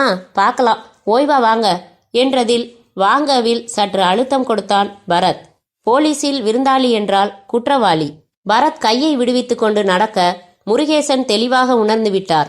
பரத் தன்னை தொடரச் சொல்கிறார். ஏதோ இக்கட்டில் இருக்கிறார். விருந்தாளிங்க என்று பன்மையில் குறிப்பிட்டார். அதனால் இவளை தவிர இன்னொரு நபரும் இங்கே உண்டு. கண்களை சுழற்றி பார்த்ததில் பரத் அனிதாவை இடைவெளி விட்டு மஞ்சள் பனியன் அணிந்து சூயிங்கம் வென்று கொண்டே ஒரு ஆசாமி தொடர்வதை கண்டார். காரில் அனிதா அருகில் முன்புறம் பரத் அமர்ந்தான். விக்டர் தன் மோட்டார் பைக்கில் அமர்ந்தான். காரும் பைக்கும் புறப்பட்ட பிறகு முருகேசன் வயர்லெஸ் பொருத்தின தனது மோட்டார் பைக்கில் அமர்ந்தார். தான் சந்திக்க வந்த பிரமுகரிடம் தெரிவிக்க அவகாசம் இல்லாததால் விருட்டென்று புறப்பட்டார். Car, bike. பரத் அனிதாவை தீர்க்கமாக பார்த்தான். உனக்கு நடிப்பு பிரமாதமா வருது மோனி. உண்மையான பேர் என்ன? பார்வையை அவன் பக்கம் திருப்பாமல், மோனின்னே வச்சுக்கலாம். இன்னொரு விஷயம், இனிமே யார்கிட்டையாவது என்னை அறிமுகப்படுத்த வேண்டிய அவசியம் வந்தா பத்திரிகை ரிப்போர்ட்டர்னு சொல்றேன். வேண்டாம், பின்ன மூன்லைட் டிடெக்டிவ் ஏஜென்சியில் சேர்ந்திருக்கிற புது அசிஸ்டண்ட்னு சொல்லுங்க. சரி, ப்ரொஃபைலில் நிறைய பெண்கள் அழகாவே இருக்க மாட்டாங்க எனக்கு தெரிஞ்சு. You are an exception. மயங்க மாட்டேன் பரத். உன்னை மயக்கிறதுக்காக சொல்லலை, அதனால எனக்கு எந்த பிரயோஜனமும் இல்லை. வாயை மூடிக்கிட்டு மௌனமாக வர பிடிக்கல. மனசில் பட்டதா சொன்னேன். நான் டென்ஷனாக இருக்க விரும்பலை. எனக்கு என் சுசி வேணும். அதுக்காக எந்த கைதி தப்பினா எனக்கு என்ன? உன் பாஸ் சொன்ன வேலையை பரபரப்பில்லாம கச்சிதமா இயல்பா செய்ய விரும்புகிறேன். வெரி குட் என்று ஒரு முறை அவனை பார்த்து புன்னகைத்துவிட்டு மீண்டும் சாலையை பார்த்தாள் அனிதா. இவ்வளவு நேரம் பேச்சு கொடுத்து கொண்டே அவள் கவனத்தை திருப்பியிருந்த பரத்தின் கைகள் அசைவு தெரியாமல் சில காரியங்கள் ஓசையின்றி செய்து கொண்டிருந்தன. வயிற்றில் செருகின போட்டோவை எடுத்து இடதுபுறம் தொடைக்கு அடியில் வெள்ளை பகுதி தெரியும்படி வைத்து பழக்கமில்லாத இடது கையால் பேண்ட் பாக்கெட்டில் இருந்த சிறிய பாக்கெட் டைரியின் ஓரத்தில் குத்தியுள்ள பென்சிலை உருவி இடது கையாலேயே எழுத்தெழுத்தாய் இவளை பார்த்து கொண்டே கோணல் மாணலாக கீழ்கண்டபடி எழுதி கொண்டிருந்தான். எழுதி முடித்த பரத் ரியர்வியூ கண்ணாடி வழியாக பின்னால் விக்டரும் அவனுக்கு சற்று பின்னால் இன்ஸ்பெக்டர் முருகேசனும் பைக்குகளில் வந்து கொண்டிருப்பதை பார்த்தான். நல்லவேளை, என் சங்கேத தொடலையும் வார்த்தைகளையும் புரிந்து கொண்டு சின்சியராக ஃபாலோ செய்கிறார். இப்போது நான் இந்த போட்டோவை காரில் இருந்து நழுவ விட்டால் நிச்சயம் விக்டர் பார்ப்பான். அவன் பார்க்காமல் அவரிடம் சேர்ப்பிக்க வேண்டும். எப்படி? மே ஐ ஸ்மோக் மோனி? ஆட்சேபனை இல்லை என்று தோள்களை குலுக்கி தெரிவித்தாள் அனிதா. பரத் சட்டை பாக்கெட்டில் இருந்து சிகரெட் பாக்கெட் எடுத்து ஒரு சிகரெட்டை உருவிக்கொண்டான். இன்னும் 4 சிகரெட்டுகள் இருந்தன. சிகரெட் பாக்கெட்டை மடிமேல் வைத்துக்கொண்டு லைட்டரில் பற்ற வைத்துக்கொண்டு இடது கையால் விபரங்கள் முதுகில் எழுதின அந்த புகைப்படத்தை 2ஆக 4ஆக மடக்கினான். சிகரெட் பெட்டியை தொடைக்கு அந்த பக்கம் அவள் பார்வையில் படாதபடி வைத்துக்கொண்டு அதற்குள் மடக்கின புகைப்படத்தை நுழைத்தான். சிகரெட் பெட்டியை மூடினான். இப்போது கார் ஒரு சிக்னலில் நிற்க ரியர்வியூ மிரரில் இயல்பாக பார்த்தான் பரத். காருக்கு பின்னால் 4-5 கார்கள் நிற்க அதற்கு பின்னால் லெப்டில் விக்டரும் ரைட்டில் முருகேசனும் பைக்குகளை நிறுத்தி காத்திருந்தார்கள். இப்போது பரத்தின் அருகில் உள்ள காரின் ஜன்னல் வழியாக சிகரெட் பெட்டியுடன் கூடிய இடது கையை கேஷுவலாக தொங்கவிட்டதை முருகேசன் மட்டுமே பார்க்க முடிந்தது. விக்டரின் பார்வைக்கு குறுக்கே வாகனங்கள். பரத் சிகரெட் பெட்டியை நழுவ விட்டான். கையை உள்ளே இழுத்து கொண்டான். சிக்னல் மாறி கார் புறப்பட்டதும், மோனி, மறுபடி சும்மா உன்னை சந்தோஷப்படுத்துறதுக்காக சொல்லல, உன் டிரைவிங் ரொம்ப ஸ்டைலா இருக்கு, தேங்க்யூ என்றால் உணர்ச்சியின்றி. பரத் இப்போது கண்ணாடியில் பார்க்க முருகேசன் சாலையோரமாய் தன் பைக்கை நிறுத்திவிட்டு வாகன குறுக்கீடுகள் குறைவதற்காக அந்த சிகரெட் பெட்டியையே பார்த்து கொண்டு காத்திருப்பதை பார்த்து நிம்மதியடைந்தான். அத்தியாயம் 5. சுசீலா மிகவும் அசௌகரியமாக உணர்ந்தாள். இந்த நாற்காலியில் அவள் கைகளை தனியாக கட்டி பிறகு மொத்தமாக கட்டி வைத்துவிட்டு அந்த துப்பாக்கி தடியன் வசதியான சோஃபாவில் அமர்ந்து பல் குத்தி கொண்டிருந்தான். டீஃபாய் மேல் நீளமான துப்பாக்கி. எத்தனை சுலபமாக கடத்திவிட்டான் இவன்! அடையாறில் ஈராஸ் தியேட்டர் அருகில் அந்த கல்யாண மண்டபத்தில் தோழிகளுடன் சிரித்து பேசிக் கொண்டிருந்து விட்டு முகூர்த்தம் முடிந்ததும் வயிற்றில் டிஃபனே இன்னும் செரிக்காத நிலையில் சாப்பாடு சாப்பிட விருப்பமின்றி சாப்பிட்டு விட்டதாக பொய் சொல்லி விடை பெற்று காரில் அமர்ந்து ஸ்டார்ட் செய்து புறப்பட்ட சற்று நேரத்தில் கார் அப்படியே ஓரமா நிறுத்தியாமா? பின்னால் இருந்து குரல் வர திடுக்கிட்டு நகர்ந்து திரும்பி பார்த்தால் இந்த தடியன் துப்பாக்கியோடு. சத்தம் போடாம காரை நிறுத்தி நகர்ந்து உட்கார்ந்தா ஒரு தோட்டா மிச்சமாகும். எனக்கு வேறு வழியே இல்லை. அடையாறு திருவிக பாலம் அருகில் காரை ஓரமாக நிறுத்தினேன். நகர்ந்து உட்கார்ந்தேன். இவன் இறங்கி டிரைவிங் சீட்டில் அமர்ந்தான். கூலிங் கிளாஸை கலட்டி, இதை கட்டிக்க உத்தரவுக்கு பணிந்து இவன் கொடுத்த அழுத்தமான கருப்பு துணியை கண்களில் கட்டிக்கொண்டேன். அப்படியே சரிஞ்சு சாஞ்சு குப்புறப்படு. முன் சீட்டில் டிரைவர் ஆசனம் நீங்களாக இருந்த போதாத இடத்தில் அவன் சொன்னபடி செய்ய வேண்டியதாயிற்று. கார் எங்கே போகிறது, எதற்காக கடத்துகிறார்கள், எதுவும் புரியவில்லை. 10 நிமிடத்தில் கார் நின்றுவிட இறங்கினேன். நடந்தேன். ஏறு, படிகளில் ஏறினேன். உட்கார்ந்தேன். உட்கார்ந்ததும் இந்த நாற்காலியில் உடனே கட்டி போட்டுவிட்டு கண்கட்டை அவிழ்த்து போட்டோக்கள் எடுத்து. எதுக்கு இதெல்லாம்? தடியன் பதிலே சொல்லவில்லை. சுசீலா பரத்துடன் போனில் பேசிய பிறகு ஓரளவு யூகித்து கொண்டாள். என்னை பணயமாக வைத்து என் புகைப்படங்களை காட்டி ஏதோ ஒரு காரியத்திற்கு பரத்தினை வற்புறுத்துகிறார்கள். யார், என்ன காரியம் தெரியாது. பரத்திற்கு நான் இருக்கும் இடம் எப்படி தெரியும்? காப்பாற்ற ஏதாவது முயற்சிகள் எடுப்பாரா? இது ஒரு வீட்டின் வசதியான அறை. ஸ்டாண்டில் சட்டைகள் பேண்ட்டுகள் தொங்குகின்றன. ஆனால் ஒரு ஆண் உபயோகிக்கும் அறை. இது என்ன ஏரியா? அடையாறில் இருந்து கார் 10 அல்லது 12 நிமிடங்கள் தான் பயணம் செய்திருக்கும். நல்ல வேகம். ஜன்னல்கள் எல்லாம் சாத்தப்பட்டிருந்தும் கோயில் மணியோசை ஒரு தரம் கேட்டது. அடையாருக்கு அருகே கோயில்கள் உள்ள 10 நிமிடத்தில் காரில் வரக்கூடிய ஏரியா மயிலாப்பூர். இங்கே போன் இருக்கிறது. ஆனால் எனக்கு எண் தெரியக்கூடாதென்று திருப்பி வைக்கப்பட்டிருக்கிறது. திருமணத்திற்காக கட்டின பட்டுப்புடவை கசகசத்தது. உன் பேர் என்னப்பா என்றாள் சுசீலா. அவன் நிமிர்ந்து பார்த்துவிட்டு பதில் சொல்லாமல் வார இதழ் புரட்டினான். இந்த பாரு, உன் பேர் என்னவா இருந்தாலும் சரி, நான் பாத்ரூம் போகணும். இப்படியே எவ்வளவு நேரம் உட்கார்ந்துருக்க முடியும்? உன் கையில துப்பாக்கி இருக்கு. சத்தியமா நான் ஓடிட முடியாது. அவுத்து விடு. அவன் தன் தாடியை சொரிந்து கொண்டான். எழுந்து வந்தான் துப்பாக்கியோடு. 2 நிமிஷம்தான். நீ பாத்ரூம்குள்ள இருந்து வரலன்னா நான் உள்ள வந்துடுவேன். கதவை தாழ்பால் போட முடியாது. ஏற்கனவே கலட்டி வச்சாச்சு கண்ணு. போயிட்டு வா. கட்டுக்களை அவிழ்த்து விட்டான். சுசீலா அறையோடு ஒட்டின பாத்ரூமிற்குள் வந்து தாளில்லாத கதவை சும்மா சாத்தினாள். கம்போட்டின் மேல் காலை வைத்து எம்பி கண்ணாடி ஜன்னல் வழியாக எட்டி பார்த்தாள். அவள் பார்வையில் பிஸியான காய்கறி மார்க்கெட் தெரிந்தது. ஆச்சா! அவசரமாக இறங்கிவிட்டாள். அறைக்குள் வந்தாள். தண்ணி வேணும். ரெஃப்ரிஜிரேட்டரை காட்டினான் அவன். சுசீலா திறந்து ஒரு ஐஸ் வாட்டர் பாட்டிலை எடுத்தாள். அதிலிருந்து தண்ணீர் முழுவதையும் குடித்துவிட்டு வேண்டுமென்றே, ஆனால் கை தவறினதைப் போல பாட்டிலை நழுவ விட்டாள். அது சிலிங் என்று தரையில் பட்டு சிதறி உடைந்தது. சாரி, வெரி சாரி, நானே சுத்தப்படுத்திடுறேன். குனிந்து அமர்ந்தவளின் தோளை பற்றி எழுப்பினான் அவன். பரவாயில்ல, நீ நாற்காலிக்கு போ. சுசீலா தயங்கி அமர்ந்தாள். கட்ட வேணாமே, உடம்பெல்லாம் வலிக்குது. நான் சமர்த்தா இருக்கேன். அவள் சொல்வதை காதிலேயே வாங்காமல் முன்போலவே அவளை நாற்காலியோடு சேர்த்து கட்டினான் அவன். உடைந்த கண்ணாடி துண்டுகளை பொறுக்கும்போது அவன் ஏதாவது ஒரு வினாடி அசருவான். அந்த வினாடியை பயன்படுத்தி அதிரடியாக ஏதாவது செய்யலாம் என்று நினைத்திருந்த சுசீலா ஏமாற்றமாக உணர்ந்தாள். தான் எந்த சேதமும் இன்றி இங்கிருந்து காப்பாற்றப்பட்டு விடுவோமா என்ற லேசான கவலை அவளுக்குள் எட்டி பார்த்தது. அத்தியாயம் 6. இன்ஸ்பெக்டர் நியூட்டன் தன் அலுவலக அறையின் மேஜையில் இருந்த சிறிய சைஸ் உலக உருண்டையை விற்றென்று சுற்றிவிட்டு கொண்டே கழுத்தில் கிடுக்கி வைத்து ரிசீவரில் தன் மனைவியிடம் பேசிக் கொண்டிருந்தார் சுவாரஸ்யமாக. 3 செட் துணி எடுத்து வை, போதும் வந்தனா. உங்க சைடு உறவுக்காரங்க வீட்டு கல்யாணம்னாலே ஏதோ ஒரு தடங்கல் வந்து நான் வர முடியாம போயிட்டு இருந்தது. இந்த தடவை உனக்காகவே ரொம்ப முன்கூட்டியே திட்டம் போட்டு வேலைகளை எல்லாம் ஒதுக்கி 2 நாள் லீவ் போட்டாச்சு. திருப்தி தானே உனக்கு? எனக்கு மட்டும் இல்லைங்க, சொந்தக்காரங்க அத்தனை பேரும் ரொம்ப சந்தோஷப்பட போறாங்க. இதுல உலக அதிசயம் என்னன்னா, சேலத்துல கல்யாணம் முடிச்சிட்டு அப்படியே ஏற்காடு போயிட்டு வரலாம்னு மனசு வச்சு சொன்னீங்க பாருங்க, அதுதான். எங்கேயும் அழைச்சிட்டு போக முடியறதில்ல, வீட்டுக்குள்ளேயே அடைஞ்சு கிடக்குற. ஒரு சமயம் இல்லைன்னா ஒரு சமயம் வெடிச்சிடுறியே. அப்புறம் வந்தனா, ராத்திரி சாப்பாடு எதுவும் தயார் செய்ய வேணாம். ஏன், ஹோட்டல்ல சாப்பிட்டுட்டு அப்படியே ட்ரெயின் ஏறிடலாம். என்ன? சரிங்க. நியூட்டன் போனை வைத்துவிட்டு நகரும் சுழல் நாற்காலியை மேஜைக்கு அருகில் இழுத்து கொண்டு அந்த விசாரணை ரிப்போர்ட்டை படிக்க முற்பட்ட போது கதவை தட்டிவிட்டு உள்ளே வந்தார் அவசரமாக முருகேசன். வாங்க முருகேசன், உட்காருங்க. எப்படி இருக்கீங்க? ஷேமன் நலம் விசாரிக்க நேரம் இல்லை சார். நம்ம பரத்தும் சுசீலாவும் ஒரு பெரிய சிக்கல்ல மாட்டியிருக்காங்க. என்ன அது? உட்காந்து சொல்லுங்க. இந்த போட்டோவை பாருங்க. நியூட்டன் வாங்கி பார்த்து அதிர்ந்து பின்புறம் படித்து பார்த்து குழம்பி நிமிர்ந்து அவரை பார்க்க, முருகேசன் தான் ஆகாஷ்தீப் ஹோட்டலில் சந்தித்தது உள்ளங்கையில் ரகசியமாக SOS என்று பரத் எழுதி காட்டி தொடரச் சொன்னது. தொடர்ந்து பரத் போட்ட சிகரெட் பெட்டியை எடுத்து பார்த்தது.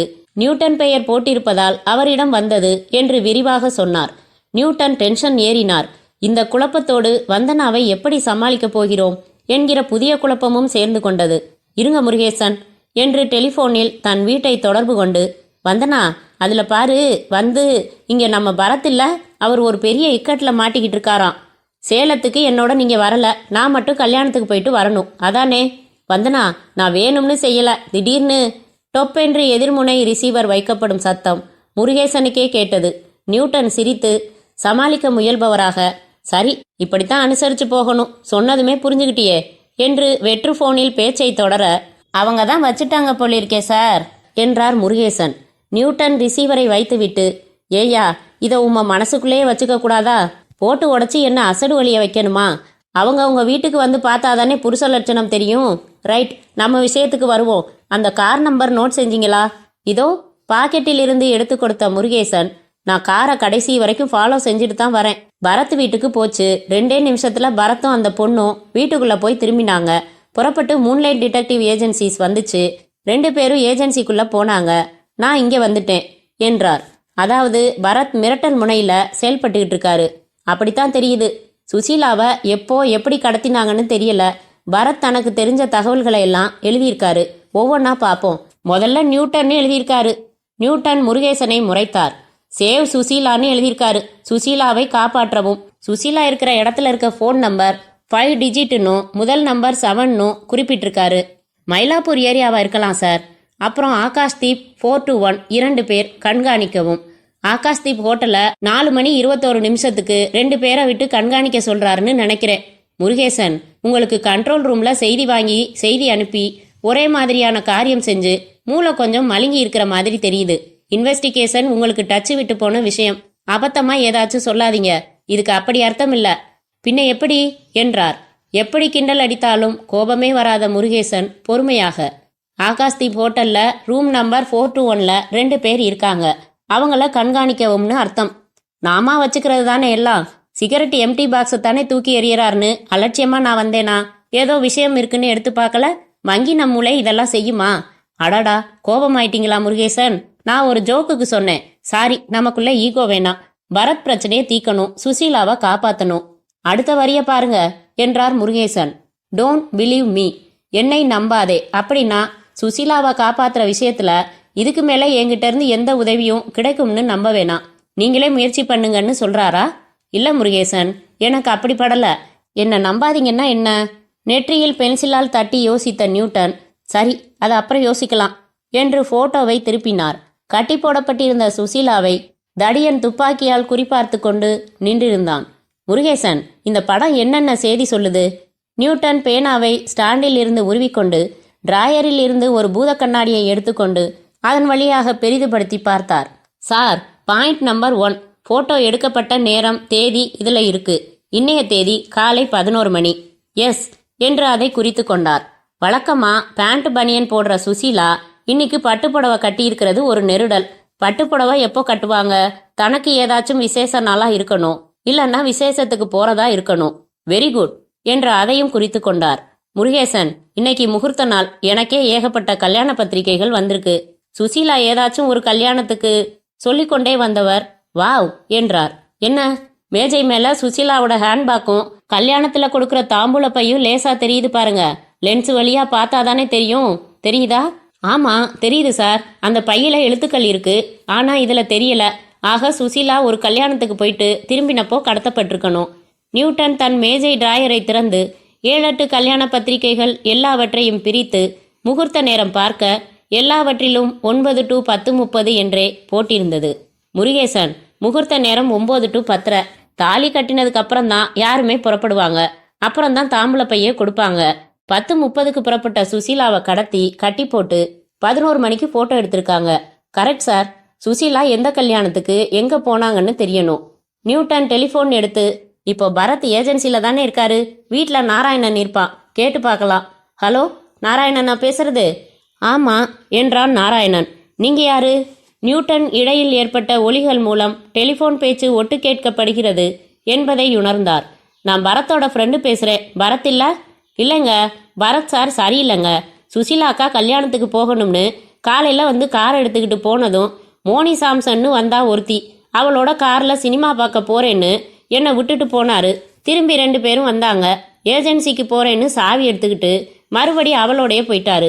பொம்பளையோட என்ன சகவாசம் வேண்டி இருக்கு? ஃப்ரெண்டுன்னு சொல்றீங்க, கண்டிச்சு வைங்க. நியூட்டன் சிரித்து கொண்டார். நாராயணன் அசடாக இருப்பது எவ்வளவு சௌகரியம். கேட்காமலேயே எவ்வளவு தகவல்கள் சொல்கிறான். சரிப்பா, கண்டிக்கிறேன். யார் அந்த மோனி சாம்சன்? என்னமோ ரேஷன் பத்திரிக்கையில போர்ட்டரான். பேட்டியாமே. இங்கிலீஷ்லயே கேள்வி கேட்டா. எனக்கு ஆரஞ்சு ஜூஸ் கொடுக்கவே இஷ்டம் இல்லை. சுசீலா அக்கா வந்ததும் சொல்லு, அவங்களே கண்டிப்பாங்க. எந்த கல்யாணத்துக்கு போயிருக்காங்க? அது யாருக்கு தெரியும்? என்கிட்ட யார் சொல்றா? நியூட்டன் வைத்தார். ரிப்போர்ட்டர் என்பதைத்தான் போர்ட்டர் என்று குறிப்பிடுகிறான் என்பது புரிந்தது. பேட்டி ஆங்கிலத்தில் கேள்வி. ஆங்கில பத்திரிகையாக இருக்கலாம். முருகேசன், ரேஷன்னு முடிகிற மாதிரி ஏதாச்சும் இங்கிலீஷ் பத்திரிகை இருக்கா? இருக்கே, ஜெனரேஷன். பாப்புலர் ஃபோர்ட் நைட்லியாச்சே. நியூட்டன் பெல் அடித்து ஒரு சப் இன்ஸ்பெக்டர் வந்து சல்யூட் அடித்தார். ராமநாதன், டைரக்டரியில ஜெனரேஷன் பத்திரிகை நம்பரை பிடிச்சு அங்கே ரிப்போர்ட்டராக இருக்கிற மோனி சாம்சன் அட்ரஸ் வாங்குங்க. அப்புறம் வேல்சாமியையும் குணசேகரனையும் வர சொல்லுங்க. ராமநாதன் சென்று அந்த இருவரும் வந்தார்கள். வேல்சாமி, நீங்கள் ஆகாஷ்தீப் ஹோட்டலுக்கு உடனே மஃப்டியில் போங்க. 421 ரூம் யார் பேரில் புக் ஆகியிருக்குன்னு நோட் பண்ணிக்கங்க. அந்த ரூமுக்கு ஹோட்டல் ஆள் மாதிரி யூனிஃபார்ம் மாட்டிக்கிட்டு போங்க. யார் இருக்காங்க, என்ன பேசிக்கிறாங்கன்னு தெரியணும். முடிஞ்சா மைக்ரோஃபோன் வச்சிடுங்க. அங்கே தங்கி இருக்கிறவங்க வெளியில் புறப்பட்டா நீங்களும் புறப்பட்டு ஃபாலோ செய்யணும். உங்களுக்கு உதவியாக 2 பேரை மஃப்டியில் அழைச்சிக்கிட்டு போங்க. எனக்கு 1 மணிக்கு ஒரு தடவை ரிப்போர்ட்ஸ் அனுப்பணும் ஃபோனில். ஓகே? வேல்சாமி விரைப்பாக சல்யூட் அடித்து விட்டு புறப்பட்டார். குணசேகரனிடம் அந்த சுசீலா ஃபோட்டோவை கொடுத்தார். இந்த ஃபோட்டோவை ஒரு ஃபோட்டோ எடுத்து அந்த நெகட்டிவை வச்சு எவ்வளவு பெருசாக பிரிண்ட் போட முடியுமோ போட்டு வாங்கிட்டு வாங்க. அவரும் வெளியேறியதும் முருகேசனை பார்த்தார். பரத் வீட்டில் அவரோட ஃபியட் இல்லையே? இல்லை. கல்யாணத்துக்கு சுசீலா காரை எடுத்துக்கிட்டு போனதா நாராயணன் சொல்கிறான். அதனால சுசீலாவை ஒன்று காரோட கடத்தி இருக்கணும், இல்லைன்னா சுசீலாவை மட்டும் கடத்திட்டு காரை அப்படியே எங்கேயாவது விட்டுருக்கணும். அதனால நியூட்டன் கண்ட்ரோல் பிரிவை அழைத்து டிராஃபிக் டிவிஷனில் பரத்தின் கார் நம்பரை சொல்லி சிட்டியில் அந்த காரை தேடுவதற்கு ஏற்பாடுகள் செய்தார். அவரின் சுறுசுறுப்பை சற்றே ஆச்சரியத்துடன் பார்த்து கொண்டிருந்தார் முருகேசன். நானும் ஒரு யோசனை சொல்லலாமா என்றார் தயக்கமாக. சொல்லுங்க முருகேசன். சுசீலாவோட ஹாஸ்டல்ல அவங்க ஃப்ரெண்டு பாரதின்னு ஒரு பொண்ணு உண்டுன்னு எனக்கு தெரியும். ஒருவேளை அவங்களுக்கு சுசீலா எந்த கல்யாணத்துக்கு போனாங்கன்னு தெரியலாம். நல்ல பாயிண்டாச்சே. நியூட்டன் போனை முருகேசனிடம் திருப்பி வைத்து, நீங்களே விசாரிங்க என்றார். முருகேசன், பாரதி இருக்காங்களா? பேச சொல்லுங்க என்று விட்டு இவரிடம், குஜராத்தி பொண்ணு, நல்லா செவன்னு. யாரு? பாரதிங்களா? நான் போலீஸ் டிபார்ட்மெண்ட்ல இருந்து முருகேசன், இன்ஸ்பெக்டர் பேசுறேன். உங்க ஃப்ரெண்டு சுசீலா இன்னைக்கு எந்த கல்யாணத்துக்கு புறப்பட்டு போயிருக்காங்கன்னு தெரியுமா? அடையாறுல ஏதோ மண்டபம் பேர் சொன்னா. யாரோ ஃப்ரெண்டு கல்யாணம். சரியா தெரியாதுங்க சார். எதுக்கு கேக்குறீங்க? விளக்கினா ரொம்ப நேரம் ஆயிடுமா. நன்றி. வைத்து விட்டு, அடையாறுல ஏதோ ஒரு கல்யாண மண்டபமா என்றார். நியூட்டன் சிகரெட் பற்ற வைத்துக்கொண்டு மேற்கொண்டு என்ன செய்யலாம் என்று யோசித்தார். அத்தியாயம் 7. Moonlight detective agencies. சுசீலா அமரும் நாற்காலியில் அனிதா அமர்ந்து இப்படியும் அப்படியும் அசைந்து கொண்டிருந்தாள். பரத் தன் நாற்காலியில் அமர்ந்து ரமணதாஸை சந்திப்பதற்கும் அவனிடம் கையெழுத்து வாங்குவதற்குரிய காகிதங்களை நிதானமாக டைப் செய்து கொண்டிருந்தான். ஆனால் சிந்தனை பதட்டத்துடன் துள்ளி கொண்டிருந்தது. முருகேசன் அந்த புகைப்படத்துடன், நான் எழுதியுள்ள விவரங்களுடன் நியூட்டனை சென்று சந்தித்திருப்பார். நியூட்டன் அதை வைத்துக்கொண்டு தீவிரமாக நடவடிக்கைகளில் இறங்கியிருப்பாரா? பரத் காகிதங்களை டைப் செய்து கொண்டே, மோனி, கமிஷனர் ஆபீஸ்ல crime special branch inspector Newton எனக்கு பழக்கம். அவர்கிட்ட சொன்னா அவர் சென்ட்ரல் ஜெயில எஸ்பி கூட பேசி பர்மிஷன் சுலபமா வாங்கி தருவாரு. அவருக்கு ஃபோன் செய்யணும்.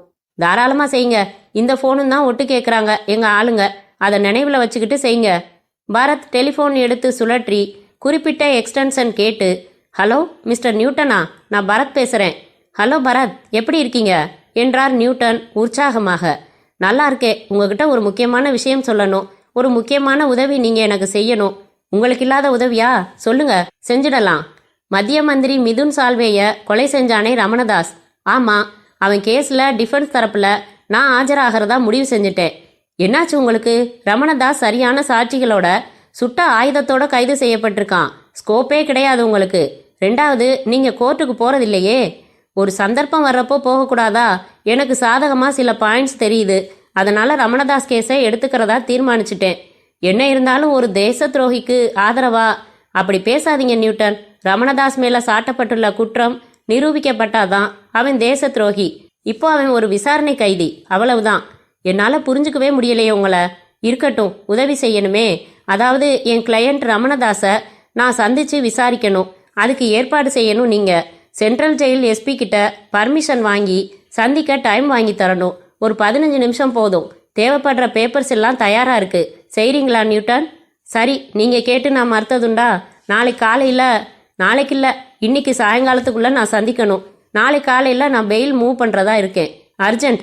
இல்லைன்னா எதுக்காக உங்களுக்கு ஃபோன் செய்ய போறேன்னா நானே நேரடியா முயற்சி செஞ்சிருவேனே. சரி பரத், இன்னைக்கு ஈவினிங்குள்ள நீங்க ஜெயில ரமணதாஸை சந்திக்க ஏற்பாடு செஞ்சு டைம் என்னன்னு உங்களுக்கு தெரிவிக்கிறேன். சரி, நான் ஏஜென்சியிலேயே உங்க ஃபோனுக்காக காத்திருப்பேன்.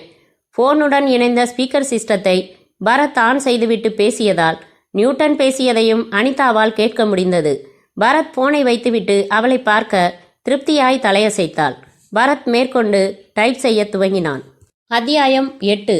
நியூட்டன் போனை வைத்துவிட்டு எதிரே முருகேசனை பார்த்தார். அவர் குண்டூசியால் பல்லிடுக்கில் சுரண்டுவதை ரத்து செய்துவிட்டு, என்ன சொல்றாரு பரத் என்றார். பக்கத்துல அந்த பொண்ணு இருக்கணும்னு நினைக்கிறேன். பேசுறதெல்லாம் ஒரே அபத்தமா இருக்கு. போனை யாரோ ஓவர் ஹியர் பண்றாங்கன்னு தெரியுது. அதனால நான் ரொம்ப ஜாக்கிரதையா பேசினேன். அவர் உங்க மூலமா சேர்த்த போட்டோ பத்தி ஞாபகமா கேட்காம விட்டேன். என்ன அபத்தமா பேசுறாரு? மத்திய அமைச்சரை கொன்னானே ரமணதாஸ், அவனுக்காக ஆஜராக போறாராம். இது என்ன பைத்தியகாரத்தனமா இருக்கு? ரமணதாஸை இன்னைக்கு சாயங்காலத்துக்குள்ள சந்திக்கணுமா? நாளைக்கு பெயில் மூவ் பண்ண போறாராம். என்ன ஆச்சு இவருக்கு? அதையே தான் நானும் கேட்டேன். ஆனா முருகேசன், ஒரு விஷயத்த நாம மறந்துட்டோம். என்ன நம்பாதீங்கன்னு எழுதினாரே, அதுக்கு இதுதான் சார் அர்த்தம். அட ஆமா, பாத்தீங்களா, மறந்துட்டோம். சோ பரத் சொன்னதை பூரா நம்ப வேண்டியதில்ல. அத்தனையும் இவரா சொல்லல, பிரஷர்ல சொல்றாரு. முருகேசன், சுசீலாவை எதுக்காக கடத்தி வச்சிருக்காங்க? பரத் என்ன நோக்கத்தோட மிரட்டப்படுறாருன்னு தெரியாம இருந்துச்சு. இப்போ தெரிஞ்சுக்கிட்டாச்சு. ரமணதாஸ் விவகாரம் இது. ரமணதாஸோட கூட்டாளிங்க இல்லைன்னா ரமணதாஸுக்கு முதலாளிங்க தான் இப்படி செயல்பட்டு இருக்காங்க. நியூட்டன் சார், நிச்சயமா இது பெரிய இஷ்யூ. ரமணதாஸை காப்பாத்த வக்கீல் நியமிக்கிறதா முடிவு செஞ்சா அதுக்கு எவ்வளவோ பாப்புலர் லாயர்ஸ் இருக்காங்களே. ஏன் பரத்? இவர் கோர்ட்டுக்கு போய் ஒரு டெக்கேட் இருக்குமே, ஏன் இவரை தேர்ந்தெடுத்தாங்க? யோசிக்கணும். இதுல ஏதோ சதி இருக்கு. எக்ஸ்கியூஸ் மீ சார் என்று சப் இன்ஸ்பெக்டர் ராமநாதன் உள்ளே வந்தார். ஜெனரேஷன் பத்திரிகையில மோனி சாம்சன்னு எந்த ரிப்போர்ட்டரும் இல்லைன்னு உறுதியா சொல்றாங்க. அப்படியா? நியூட்டன் தாடையை தடவி யோசித்து கொண்டிருக்கும் போது டெலிஃபோன் அடித்து எடுத்து, ஹலோ சார், நான் வேல்சாமி பேசுறேன். சொல்லுங்க. ஆகாஷ்தீப் ஹோட்டல்ல 421 நம்பர் ரூமை நான் போறதுக்கு 10 நிமிஷம் முன்னாடியே காலி பண்ணிட்டு போயிட்டாங்க. மித்ரான்னு ஒரு சைதாப்பேட்டை அட்ரஸ். சைதாப்பேட்டை போஸ்ட் ஆஃபீஸில் விசாரிச்சா அப்படி ஒரு தெருவே இல்லைன்னு சொல்றாங்க. ஸோ அவங்க போலி அட்ரஸ்ல தங்கி இருந்திருக்காங்க. கிளவர், நீங்க வந்துருங்க. மற்றொரு சப் இன்ஸ்பெக்டர் குணசேகரன் மேஜையின் பாதி சைஸிற்கு அந்த புகைப்படத்தை பிரிண்ட் போட்டு இன்னும் ஈரம் கூட சரியாக உலராமல் அப்படியே எடுத்து வந்தார். நியூட்டன் அதை வாங்கி மேஜை மேல் வைத்து முதலில் அந்த தாம்பூலப்பையில் உள்ள எழுத்துக்களை பார்த்தார். ஆனந்தி அழகரசன் என்று தெளிவாக படிக்க முடிந்தது. குணசேகரன், நீங்க நேரா அடையாறு போறீங்க. அங்க ஒவ்வொரு கல்யாண மண்டபமா ஏறி இறங்குறீங்க. ஆனந்தி அழகரசன் ஜோடிகளோட கல்யாணம் எந்த மண்டபத்துல நடந்துச்சுன்னு கண்டுபிடிக்கிறீங்க. இன்னைக்கு காலையில நடந்த கல்யாணம் கண்டுபிடிச்சு எனக்கு ஃபோன் செய்யுங்க. சரி சார். குணசேகரன் வெளியேறினார். நியூட்டன் எழுந்து கொண்டார். வாங்க முருகேசன், கமிஷனரை பார்த்து விவரங்கள் சொல்லிடலாம். இதுக்கு மேல அட்வைஸ் கேட்டுக்கிட்டு நடவடிக்கைகள் எடுக்கிறது தான் பெட்டர். இருவருமாக அந்த புகைப்படத்துடன் புறப்படுவதற்கு முன்னால், ஒரு நிமிஷம் சார் என்று முருகேசன் அந்த பெரிதுபடுத்தப்பட்ட படத்தை மேஜை மேல் வைத்து ஒரு கண்ணை சுருக்கி கொண்டு பார்த்தார். என்ன பாக்குறீங்க முருகேசன்? இந்த டெலிவிஷன் மேல பீங்கான் ஃப்ளவர் வாஸ் இருக்கு பாருங்க. ஆமா, இதே மாதிரி எங்கேயோ பார்த்துருக்கேன். பச்சை கலர்ல ஏதோ லெட்டரிங் மாதிரி இருக்கு பாருங்க. ரொம்ப பொடுசு சார். இதுக்கு மேல போட்டோவை என்லார்ஜ் பண்ண முடியாது. நியூட்டன் லென்ஸ் எடுத்து அந்த ஃப்ளவர் வாஷ் மேல் வைத்து பெரிதுபடுத்தி பார்த்தும் அந்த பச்சை எழுத்துக்கள் ஒரே கோடாகத்தான் தெரிந்தன. எங்கே பார்த்தேன்? இதே மாதிரி ஒயிட் கலர், அது மேல ரெட் கலர் பூக்கள், இதே மாதிரி ஸ்கிரீன் பிரிண்ட் செஞ்சு எக்ஸாக்ட்லி இதே மாதிரி தான். இப்போ அது முக்கியம் இல்லை சார். ஏன்? மண்டபம் எதுன்னு தெரிஞ்சாச்சுன்னு வைங்க, அங்கேருந்து சுசீலா எப்போ புறப்பட்டாங்கன்னு தெரிஞ்சா போதும். அதுலேருந்து 20 நிமிஷத்துக்குள்ள உள்ள சதுரம் எதுன்னு பார்க்கணும். பார்த்து அது அப்புறம் சொல்கிறேன். வாங்க, கமிஷனரை பார்த்துடலாம். இருவரும் கமிஷனர் அறைக்குள் அனுமதி பெற்று நுழைந்தனர். போட்டோவை மேஜை மேல் பரப்பினார், விளக்கினார். கமிஷனர் சிந்தனையில் ஆழ்ந்தார். அத்தியாயம் 9. அமர்நாத்தின் வீட்டின் ஹால். அமர்நாத் கால் மேல் கால் போட்டு அமர்ந்திருந்தான். அருகே சிவராஜ் டெலிஃபோனில், ஒன்றும் பிரச்சனை இல்லையே என்றான். பாத்ரூம் போகணும்னு சொன்னா, போயிட்டு வர அனுமதிச்சே. எதிர்முனை, மறுபடி நாற்காலியோட கட்டிட்டதானே? கட்டிட்டேன், ஜாக்கிரதையாவே இரு. பொண்ணு கில்லாடி, அவசியப்பட்டா மயக்கப்படுத்திடு, இல்லன்னா தூக்கத்துக்கு இன்ஜெக்ஷன் போட்டுடு. சிவராஜ் போனை வைத்தான். அமர், பரத் கூட அனிதாவை அனுப்பினது எனக்கு சரியா படல. அவளுக்கு எவ்வளவுதான் சொல்லி கொடுத்தாலும் ட்ரைனிங் பத்தாது. சிவா, என்ன சாதாரணமா எடை போட்டுட்ட. 10 லட்சம் ரூபாய் பேசி ஒரு ப்ராஜெக்டை ஒத்துக்கிட்டோம். காரணம் இல்லாமலா அனிதாவை அனுப்புவேன்? என்ன காரணம்? புரிஞ்சுக்குவ. ஆனா வாட்ச் டாக் மாதிரி விக்டர் அனுப்பியிருக்கேனே, அவன் விலகித்தானே இருப்பான். அனிதா உதவி கேட்டா தானே செயல்படுவான். இல்ல, அவங்க 2 பேர்கிட்டையும் கொடுத்து அனுப்பியிருக்கிற வாக்கி டாக்கி செட்ல வேற சில விசேஷ வசதிகளும் உண்டு சிவா. அனிதாவோட செட்ல ஒரு மைக்ரோஃபோன் உண்டு. விக்டர் செட்ல அதோட ரிசீவர். விக்டர் ஒரு பட்டனை ஆன் செஞ்சா போதும், அனிதா இருக்கிற இடத்துல நடக்கிற உரையாடல்கள் பூரா அவன் கேட்கலாம். அப்படி கேட்கவும் சொல்லியிருக்கேன். அனிதா ஒருவேளை டபுள் கிராஸ் பண்ணிடலாம் பாரு. ஒண்டர்ஃபுல் அமர். சிவராஜ் அவன் தோளில் தட்டிவிட்டு ஒலித்த டெலிஃபோனை எடுத்தான். சொல்லு விக்டர் என்றான். எல்லாம் ஸ்மூத்தா போய்கிட்டு இருக்கு சார், ஒன்றும் பிரச்சனை இல்லை. பரத் எந்த எதிர்ப்பும் காட்டாம ஒத்துழைக்கிறாரு. டிபார்ட்மெண்ட்ல பேசி ஜெயிலில் ரமணதாஸை பார்க்கறதுக்கு டைம் கேட்டிருக்காரு. பேப்பர்ஸ் டைப் பண்ணிக்கிட்டு இருக்காரு. இது எல்லாமே அனிதாவும் வாக்கி டாக்கில என்கிட்ட சொன்னாங்க. நானும் ரிசீவரை ஆன் செஞ்சு கேட்டேன். Very good. ஒரு நிமிஷம். சிவராஜ் அமர்நாத்திடம், எல்லாம் பர்ஃபெக்டா போய்கிட்டு இருக்கான் அமர். விக்டர் கிட்ட ஏதாச்சும் சொல்லணுமா? இதே மாதிரி அப்பப்போ ரிப்போர்ட் பண்ணிக்கிட்டே இருக்க சொல்லு. சொல்லிவிட்டு வைத்தான் சிவராஜ். அத்தியாயம் 10. கமிஷனர், நியூட்டன், முருகேசன் மூவரும் 10 நிமிடங்கள் கலந்து பேசி சில முடிவுகளுக்கு வந்தனர். அவற்றின் சுருக்கம்: சுசீலா எதிரிகள் கையில். சுசீலாவை அவர்கள் வைத்திருக்கும் இடம் நமக்கு தெரியாது. சுசீலாவை பணயமாக வைத்து பரத் மிரட்டப்பட்டு கொண்டிருக்கிறார். பரத் ரமணதாஸ் கேஸை எடுத்துக்கொள்ள முழு தகுதியுள்ளவர் அல்ல. அதனால் பரத் ரமணதாஸை சந்திப்பதில் எதிரிகள் வேறு ஏதோ நோக்கம் வைத்திருக்கிறார்கள். அது என்னவென்று தெரியாத நிலையில் எதுவும் செய்ய முடியாது. பரத் ஜெயிலுக்குள் தான் ரமணதாஸை சந்திக்கப் போகிறார். இதனால் எந்த பாதகமும் இல்லை. ஆகையால் பரத் கேட்டபடி சென்ட்ரல் ஜெயில் எஸ்பியிடம் பர்மிஷன் வாங்கி அவரை அனுமதிக்குமாறு சொல்லலாம். பரத் அவராக போட்டோவும் குறிப்பும் கொடுத்தது போல மறுபடி வேறு எந்த வகையிலாவது நமக்கு குறிப்புகள் தரலாம். அதனால் முருகேசன் மற்றும் 2-3 அதிகாரிகள் மஃப்டியில் பரத் மற்றும் அந்த மஞ்சள் பனியன்காரனை கண்காணிக்க வேண்டும். இதற்கிடையில் நியூட்டன், சுசீலா வைக்கப்பட்டுள்ள இடத்தை கண்டுபிடிக்க முயற்சிகள் தீவிரமாக எடுத்துக்கொள்ள வேண்டும். ஜெயில் எஸ்பிக்கும் அனைத்து விவரங்களையும் சுருக்கமாக சொல்லிவிட வேண்டும். இந்த முடிவுகள் எடுத்த பிறகு கமிஷனரே எஸ்பிக்கு ஃபோன் செய்து பேசினார். ஈவினிங் 4 மணிக்கு வர சொல்றாரு. இதை நீங்களே பரத்துக்கு தெரிவிச்சிடுங்க. என்றார் கமிஷனர். நியூட்டனும் முருகேசனும் வெளியே வந்தார்கள். என்னை அப்பப்போ கான்டாக்ட் பண்ணிக்குங்க முருகேசன், நான் வெளியில் எங்கேயும் போகாமல் என் சீட்லேயே இருந்து மானிட்டர் பண்ணலாம்னு இருக்கேன். சரி சார். முருகேசன் மற்றும் 2 மஃப்டி அதிகாரிகளை அழைத்து கொள்ள சாதாரணமான காரில் பைக்கில் மூன்லைட் டிடெக்டிவ் ஏஜென்சிக்கு புறப்பட்டார்கள். நியூட்டன் ஏஜென்சி எண்ணை அழைத்தார். Hello, Bharat speaking.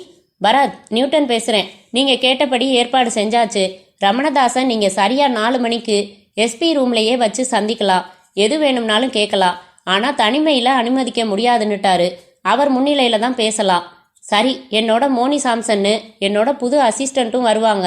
இதை முதல்லையே சொல்ல மறந்துட்டேன், சாரி. பரவாயில்ல, நான் மறுபடி எஸ்பியை கூப்பிட்டு சொல்லி உங்களோட அவங்களையும் அனுமதிக்க சொல்லிடுறேன். அப்புறம் சுசீலா எங்கே இருக்காங்க? பார்க்கவே முடியலையே. பல தடவை முயற்சி பண்ணேன். இங்கே தான், ஊரில் தான் இருக்கா. பேச சொல்லுங்களேன்.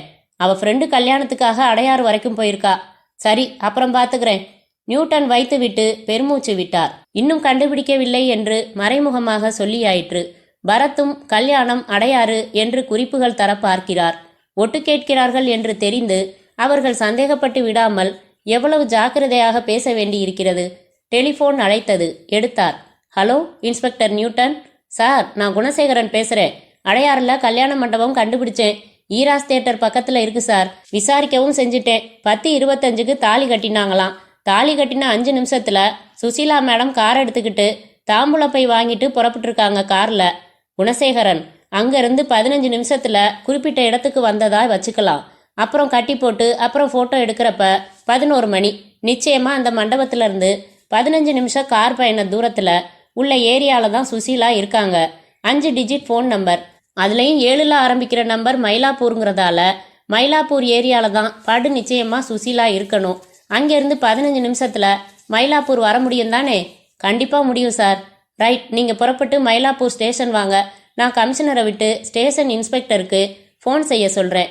மயிலாப்பூரில் மஃப்டியில் போலீஸ் பட்டாளமாக அலையணும். ஒரு தெரு பாக்கி வைக்கக்கூடாது. டெலிவிஷன் ஆண்டனா இருக்கிற, ஏர் கண்டிஷனர் பொருத்தப்பட்டிருக்கிற, டெலிஃபோன் லைன் போகிற வீடுகளாக பிரிக்கணும். இந்த 3 வசதிகளும் வெளியிலேருந்து பார்த்தாலே தெரிஞ்சுக்க முடியும். ஏன் சொல்கிறேன்னா, இந்த ஃபோட்டோ பின்னணியில் ஏர் கண்டிஷனரும் டெலிவிஷனும் தெரியுது. இந்த 3 சௌகரியங்களும் உள்ள வீடுகளை தனியாக குறிப்பெடுத்துக்கலாம். அது ஒன்றும் நிறைய வந்துடாது. அப்புறம் ஒவ்வொன்றா ஸ்க்ரூட்டனைஸ் பண்ணணும். வேற வழி இல்லை. இந்த விவரங்களை நீங்கள் மயிலாப்பூர் ஸ்டேஷன் இன்ஸ்பெக்டர் கிட்ட விவரமாக சொல்லுங்கள். நானும் பேசுகிறேன். ஃபோர்ஸ் பத்தாதுன்னா இங்கேருந்து ஆளுங்களை அனுப்பலாம். இதான் இப்போதைக்கு சரியான அப்ரோச். நியூட்டன் பெருமூச்சுடன் வைத்துவிட்டு மீண்டும் கமிஷனர் அறைக்கு வந்தார்.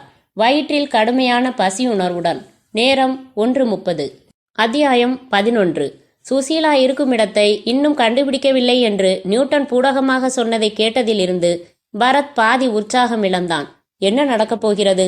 சின்சியராக அவர்கள் சொன்னபடி ரமணதாஸை சந்தித்து பிஸ்கட் பாக்கெட்டை கேஷுவலாக கொடுத்துவிட்டு வரலாம். ஆனால் எப்படியாவது நியூட்டனுக்கு அல்லது ஜெயிலில் எஸ்பிக்கு அந்த பிஸ்கட் பாக்கெட்டில் ரமணதாஸ் தப்பித்து செல்வதற்கான குறிப்புகள் பொதிந்துள்ளன என்பதை இவர்களுக்கு தெரியாமல் தெரியப்படுத்திவிட்டால் நல்லது. ஆனால் இந்த மோனிக்குட்டி அருகிலேயே ஒட்டி கொண்டிருக்கும் போது எதுவும் செய்ய முடியாது. இவளை எப்படியாவது ஒரு 2-3 நிமிடங்களுக்கு டபாய்க்கலாம் என்றாலும் அந்த நிமிடங்களுக்குள் செயல்பட முடியாத வகையில் போனை ஒட்டு கேட்கிறார்கள். பார்க்கலாம். இவர்களுக்கு சின்சியராக ஒத்துழைத்துதான் ஆக வேண்டும். சுசீலா இவர்களிடம் இருக்கும் வரையில். காரியம் முடிந்ததும் சொன்ன வாக்குப்படி சுசீலாவை பத்திரமாக விடுவித்து விடுவார்களா என்றும் தெரியவில்லை. ச, எல்லாம் என்னால்தான். காலையில் கார் எடுக்க வந்த சுசி வருந்தி வருந்தி கூப்பிட்டாள். பரத், என் ஃப்ரெண்டு ஆனந்தி உங்களையும் சேர்த்து தான் எதிர்பார்க்கிறா. நீங்களும் வந்தா ரொம்ப சந்தோஷப்படுவா. கெஞ்சினாள் சுசீலா. கேட்டேனா நான்? சுசி, ஞாயிற்றுக்கிழமை ரெஸ்ட்டை கெடுத்தே ஆகணுமா? என்னை விட்டுடு ப்ளீஸ். நான் மறுத்ததற்கு காரணம், முதல் நாள் மாலை மோனி சாம்சன் என்கிற இந்த பிசாசு என்னை பேட்டி எடுக்க வீட்டிற்கு காலையில் வர டைம் கேட்டது. கொஞ்சல் குரலாய் இருந்ததா உடனே வர சொல்லிவிட்டேன். அதனால் சுசீலாவுடன் செல்லாமல் கத்தரித்து கொண்டதுதான் தப்பாக போயிற்று. அவளுடன் நானும் சென்றிருந்தால் அவளை கடத்த வாய்ப்பில்லை. அனிதா இவனது போனில் இவனுக்கு முதுகு காட்டி மறைவாக நின்று எண்களை சுழற்றி பேசினாள். ஹலோ டார்லிங், ஜெயிலுக்கு என்னையும் பரத்தையும் ஈவினிங் சரியா 4 மணிக்கு வர சொல்லிட்டாங்க. வெரி குட் என்றான் அமர்நாத். 3:15க்கு உன்னோட கார்ல 2 பேரும் புறப்படுங்க. காரை நீ ஓட்ட அனிதா. 3:30க்கு வார் மெமோரியல் கிட்ட காரை நிறுத்து. நம்ம சிவராஜ் அருகே உங்க காருக்காக காத்துக்கிட்டு இருப்பான். அவன் கையில பிஸ்கட் பாக்கெட் இருக்கும். அவன் கொடுப்பான், வாங்கிக்க. சரி, ரமணதாஸை சந்திச்சுட்டு மறுபடி ஏஜென்சிலே வந்து உக்காந்துருங்க 2 பேரும். நான் சொல்ற வரைக்கும். நான் சொன்னப்புறம்தான் நீ பரத்தை விட்டு புறப்படணும். விக்டர் உன் பின்னாடியே தான் வருவான். ஏதாச்சும் எமர்ஜென்சின்னா அவனை பயன்படுத்திக்கோ. சரி மோனி, நான் பேசணும் உங்க பாஸோட என்றான் பரத். டார்லிங், பரத் உங்க கூட பேசணுமா? கொடு, பேசட்டும். ஹலோ, உங்க பேர் கூட எனக்கு தெரியாது. இதோ பாருங்க சார், நான் ஒரு பொறுப்பான நேர்மையான சிட்டிசன். என் ஏஜென்சியில் என் மனசாட்சிக்கு நியாயம்னு பட்டாதான் கேஸையே எடுத்துக்குவேன். அப்படிப்பட்ட நான் இப்போ உங்க சொல்லுக்கு கட்டுப்பட்டு ரொம்ப சின்சியராக ஒத்துழைச்சிக்கிட்டு இருக்கேன். ஏன்னா எனக்கு என் சுசி திரும்பி வேணும், முழுசா வேணும். I love her like anything. Please அதில் மட்டும் எனக்கு மறுபடி உறுதி கொடுங்க. நான் ரமணதாஸை சந்திக்கிறேன், பிஸ்கட் பாக்கெட்டை கொடுக்குறேன், திரும்புறேன். லைஃப் டைமுக்கு நான் உங்களுக்கு ஒத்துழைச்சதை வெளியில சொல்ல மாட்டேன். சுசீலாவை எப்போ ரிலீஸ் செய்வீங்க? ரொம்பத்தான் பதறி பேசுறீங்களே. டோன்ட் வரி, கண்டிப்பா உங்க காதலிய ஒப்படைச்சிடுவோம். உங்க காரியம் முடிஞ்சதும். ஓகே ஓகே என்றான் பரத். அத்தியாயம் 12. மோனி என்றான் பரத். உண்மையான பேரு தெரியாததால மோனின்னு தான் கூப்பிட வேண்டியிருக்கு. என்ன என்றாள் அனிதா. 3:15 புறப்பட்டா போதும். மணி இப்போ 2 கூட ஆகல. பசிக்குதுமா, பேப்பர்ஸ் எல்லாம் ரெடி பண்ணிட்டேன். ஹோட்டலுக்கு போய் சாப்பிட்டுட்டு வந்துடலாம். நீயும் சாப்பிட வேணாமா? மோனி யோசித்தாள். பரத் பரிதவித்தான், அவள் சம்மதிக்க வேண்டுமென்று. சற்று முன் அவன் கேஷுவலாக நடந்து தன் அறையின் ஜன்னல் வழியாக வெளியே எட்டி பார்த்தபோது விக்டர் கார் அருகே உட்கார்ந்து தீக்குச்சியால் காது குடைந்து கொண்டிருக்க, தூரத்தில் பெட்டிக்கடையில் ஒரு புத்தகம் புரட்டிக்கொண்டு மஃப்டியில் முருகேசனை பார்த்ததும் உற்சாகம் பீறிட்டது. முருகேசன் நியூட்டனை சந்தித்துவிட்டு மறுபடி என்னை தொடர்வதற்கு வந்துவிட்டார். மீண்டும் நான் ஏதாவது செய்தியை ரகசியமாக அளிப்பேன் என்கிற நம்பிக்கையில். தெரிவிப்பதற்கு ஒரு முக்கியமான செய்தி இருக்கிறது. ரமணதாஸ் தப்பிப்பதற்கான ரகசிய குறிப்பு நான் அவனிடம் தரப்போகும் பிஸ்கட் பாக்கெட்டில் இருக்கிறதென்பதை எப்படியாவது முருகேசனிடம் தெரிவித்துவிட்டால் தேவலாம். ஆனால் எப்படி? ஹோட்டல் சென்று சாப்பிட இவள் சம்மதித்தால் என்னை விக்டரும் தொடர்வான், முருகேசனும் தொடர்வார். இவளுக்கும் தெரியாமல் விக்டருக்கும் தெரியாமல் முருகேசனிடம் செய்தி சேர்த்தல் சுலப காரியமில்லை. பார்க்கலாம். ஆனால் மோனி சாமர்த்தியக்காரி. சாப்பிடணும், அவ்வளவுதானே. அதுக்கு ஹோட்டலுக்கு போக வேண்டிய அவசியம் இல்லையே. இங்கேதான் கூல் வாட்டர் இருக்கு. டிஃபனை நான் விக்டரை விட்டு வாங்கிட்டு வர சொல்றேன். சரி என்றான் ஏமாற்றமாக. மோனி தன் விசாலமான கைப்பையில் இருந்து வாக்கி டாக்கி எடுத்துக்கொண்டு ஜன்னல் அருகில் போய் எட்டி பார்த்தாள். வாக்கி டாக்கியின் ஏரியலை இழுத்து விட்டு கொண்டு ஆன் செய்து விக்டரிடம் தனக்கும் சேர்த்து டிஃபன் வாங்கி வரச் சொன்ன சமயம் பரத்திற்கு முதுகு காட்டிக் கொண்டிருந்தாள். பரத் உடனே படு சுறுசுறுப்பாக பேனா எடுத்து ஸ்கிரிப்லிங் பேடில் கீழ்கண்டவாறு அவசரமாக எழுதினான். 3:30க்கு வார் மெமோரியல் அருகே நிற்பவன் தருகிற பிஸ்கட் பாக்கெட்டை பெற்றுக்கொண்டு ஜெயிலுக்கு போகிறோம். ரமணதாசிடம் தரப்போகும். அதில் அவன் தப்பிக்க ரகசிய குறிப்பு உள்ளது. பரத் எழுதினதை மடக்கி போனுக்கு அடியில் வைத்து விட்டான். அனிதா பேசிவிட்டு திரும்பும்போது நல்ல பிள்ளையாக டைப் செய்த காகிதங்களை ஸ்டாப்லர் போட்டு மடக்கி ஒரு கவரில் வைத்து கொண்டிருந்தான் பரத். பெட்டிக்கடையில் புத்தகம் புரட்டி கொண்டிருந்த முருகேசன் மாடியில் ஜன்னல் அருகே வந்து எட்டி பார்த்த பரத் தன்னை பார்த்து விட்டதை இவர் பார்த்து விட்டார். அதனால் திருப்தி ஏற்பட்டது. தான் அவரை தொடர்வது அவருக்கு தெரிந்திருப்பது நல்லது. அப்போதுதான் செய்தி ஏதாவது இருந்தால் சேர்ப்பிப்பார். முருகேசன் புத்தகம் படித்துக்கொண்டே அந்த மஞ்சள் பனியன்காரன் நடந்து எங்கோ போவதை ஓரக்கண்களில் கவனித்தார். முருகேசன் திரும்பி ஒரு கடலை வண்டி அருகில் கடலை வாங்கி கொறித்து கொண்டிருந்த தனக்கு கீழ்மட்ட அதிகாரியை பார்த்து கண்களால் அழைத்தார். அவர் அருகில் வந்ததும், அந்த மஞ்சள் பனியன் எங்க போறான்னு பாருங்க என்று அதிகம் உதடு பிரியாமல் பேசினார். 10 நிமிடங்களில் அவர் திரும்பி வந்தார்.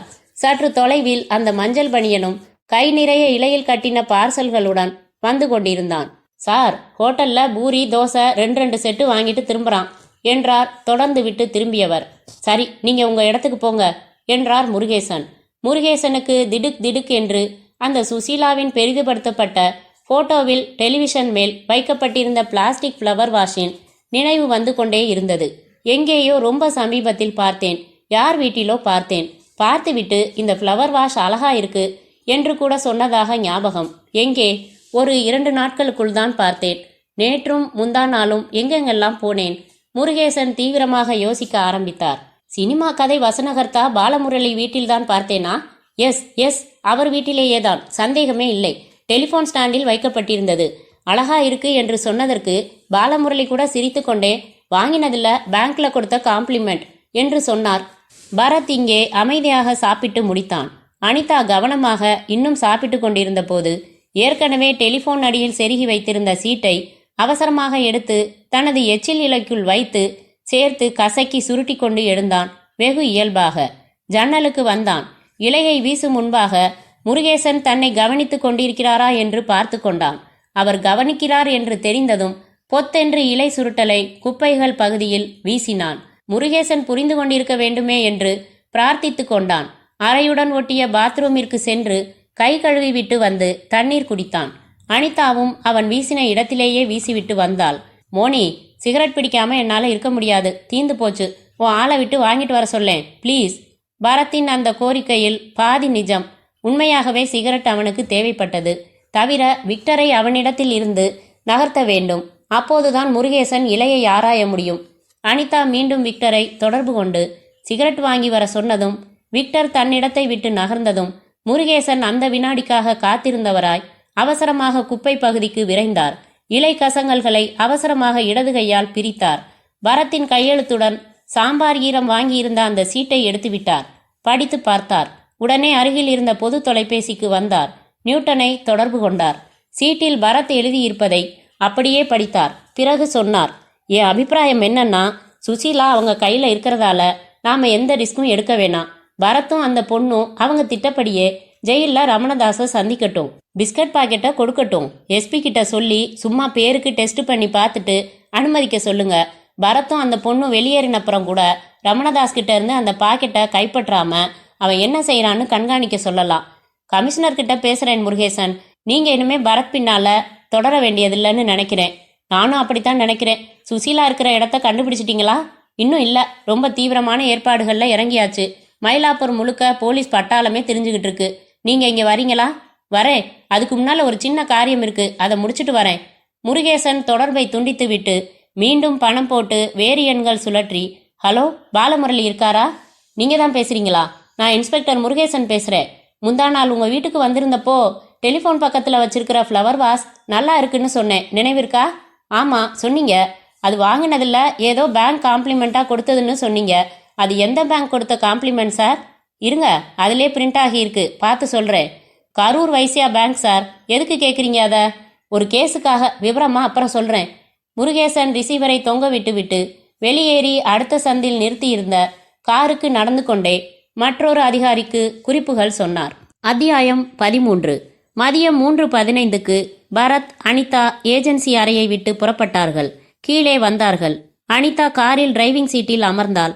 முன்புறம் அவள் அருகில் அமர்ந்து கொண்டான் பரத். கார் புறப்பட்டதும் சில வினாடிகள் இடைவெளி கொடுத்து விக்டர் தன் பைக்கில் புறப்பட்டான். அவன் புறப்பட்டு சில வினாடிகள் கழித்து கடலை வண்டி அருகில் நின்றிருந்த சப் இன்ஸ்பெக்டர் தயாராய் பேசி வைத்திருந்த ஆட்டோவில் ஏறிக்கொண்டார். வார் மெமோரியல் அருகில் நீளமான ஆரஞ்சு கிரீம் பிஸ்கட் பாக்கெட்டுடன் சிவராஜ் தயாராக காத்திருந்தான். சரியாக அவன் அருகில் பிரேக் போட்டு காரை நிறுத்தினாள் அனிதா. சிவராஜ் பிஸ்கட் பாக்கெட்டை கொடுத்துவிட்டு ஆல் தி பெஸ்ட் என்றான் இருவரையும் பார்த்து. கார் மீண்டும் புறப்பட்டது. மத்திய சிறைச்சாலை, உயரமான மதில்கள், திட்டி கதவு, ஆயுதத்துடன் காவல். காரை ஓரமாக ஒரு மரத்தின் அடியில் நிறுத்தி இறங்கினார்கள். அனிதா தன் கைப்பையை காரிலேயே வைத்துவிட்டு பிஸ்கட் பாக்கெட்டை மட்டும் எடுத்துக்கொண்டாள். பரத் கையெழுத்து வாங்க வேண்டிய காகிதங்கள் கொண்ட கவரை எடுத்துக்கொண்டான். இருவருமாக திட்டி கதவருகே வந்து எஸ்பி தங்களை 4 மணிக்கு வரச் சொன்னதை தெரிவித்ததும் அந்த போலீஸ்காரன் திட்டி கதவின் மையத்தில் இருந்த சிறிய பலகையை தள்ளி திறப்பேற்படுத்தி உள்புறம் நின்றவனிடம் விவரம் சொல்ல அவன் அருகில் போனில் பேசி உறுதி செய்து கொண்ட பிறகு தாள் நீக்கினான். கதவு திறந்ததும் இருவரும் உள்ளே வந்தார்கள். பிஸ்கட் விவகாரத்தை முருகேசனிடம் மறைமுகமாக தெரியப்படுத்திய பின் பரத் புதிய உற்சாகம் பெற்றிருந்தான். இருவரையும் உள்ளே சூப்பரண்டன்ட் அறைக்கு ஒரு வார்டன் அழைத்து சென்றார். எஸ்பியின் மீசையும் மேஜையும் மிக பெரிதாக இருந்தது. மேஜை முழுக்க ஏராளமான ஃபைல்களும் தடிதடியான புத்தகங்களும் லெட்ஜர்களும் அடுக்கி வைக்கப்பட்டிருந்ததில் எஸ்பியை ஃபர்ஸ்ட் சைஸுக்கு கீழே பார்க்க முடியவில்லை. அவருக்கு நேரெதிராக போடப்பட்டிருந்த நாற்காலிகளில் இவர்கள் இருவரையும் அமரச் சொன்னார். எஸ்பி பரத்தின் கையை அழுத்தமாக பற்றி குலுக்கினார். அந்த அறையில் அவர் உத்தரவுக்காக 2 அசிஸ்டன்ட் ஜெயிலர்கள் விரைப்பாக நின்று கொண்டு காத்திருந்தார்கள்.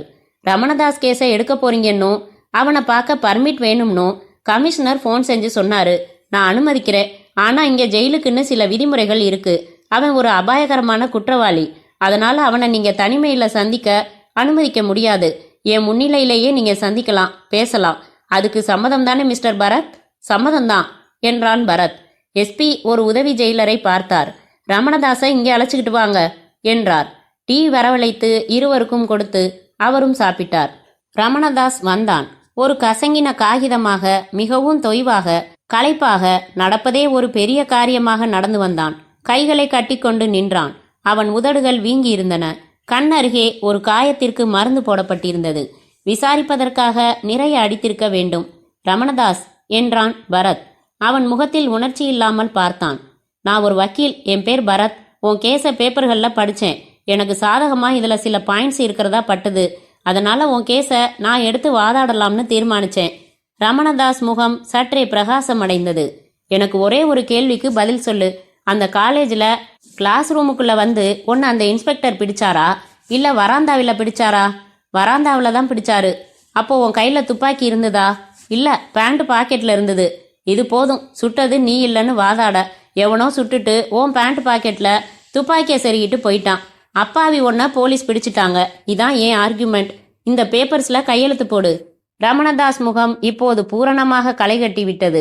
உன்னை வெளியில கொண்டாட முயற்சி செய்ய போறேன். அதுக்கப்புறம் நீ கோர்ட்ல எப்படி எப்படி பதில் சொல்லணும்னு சொல்லித்தரேன்.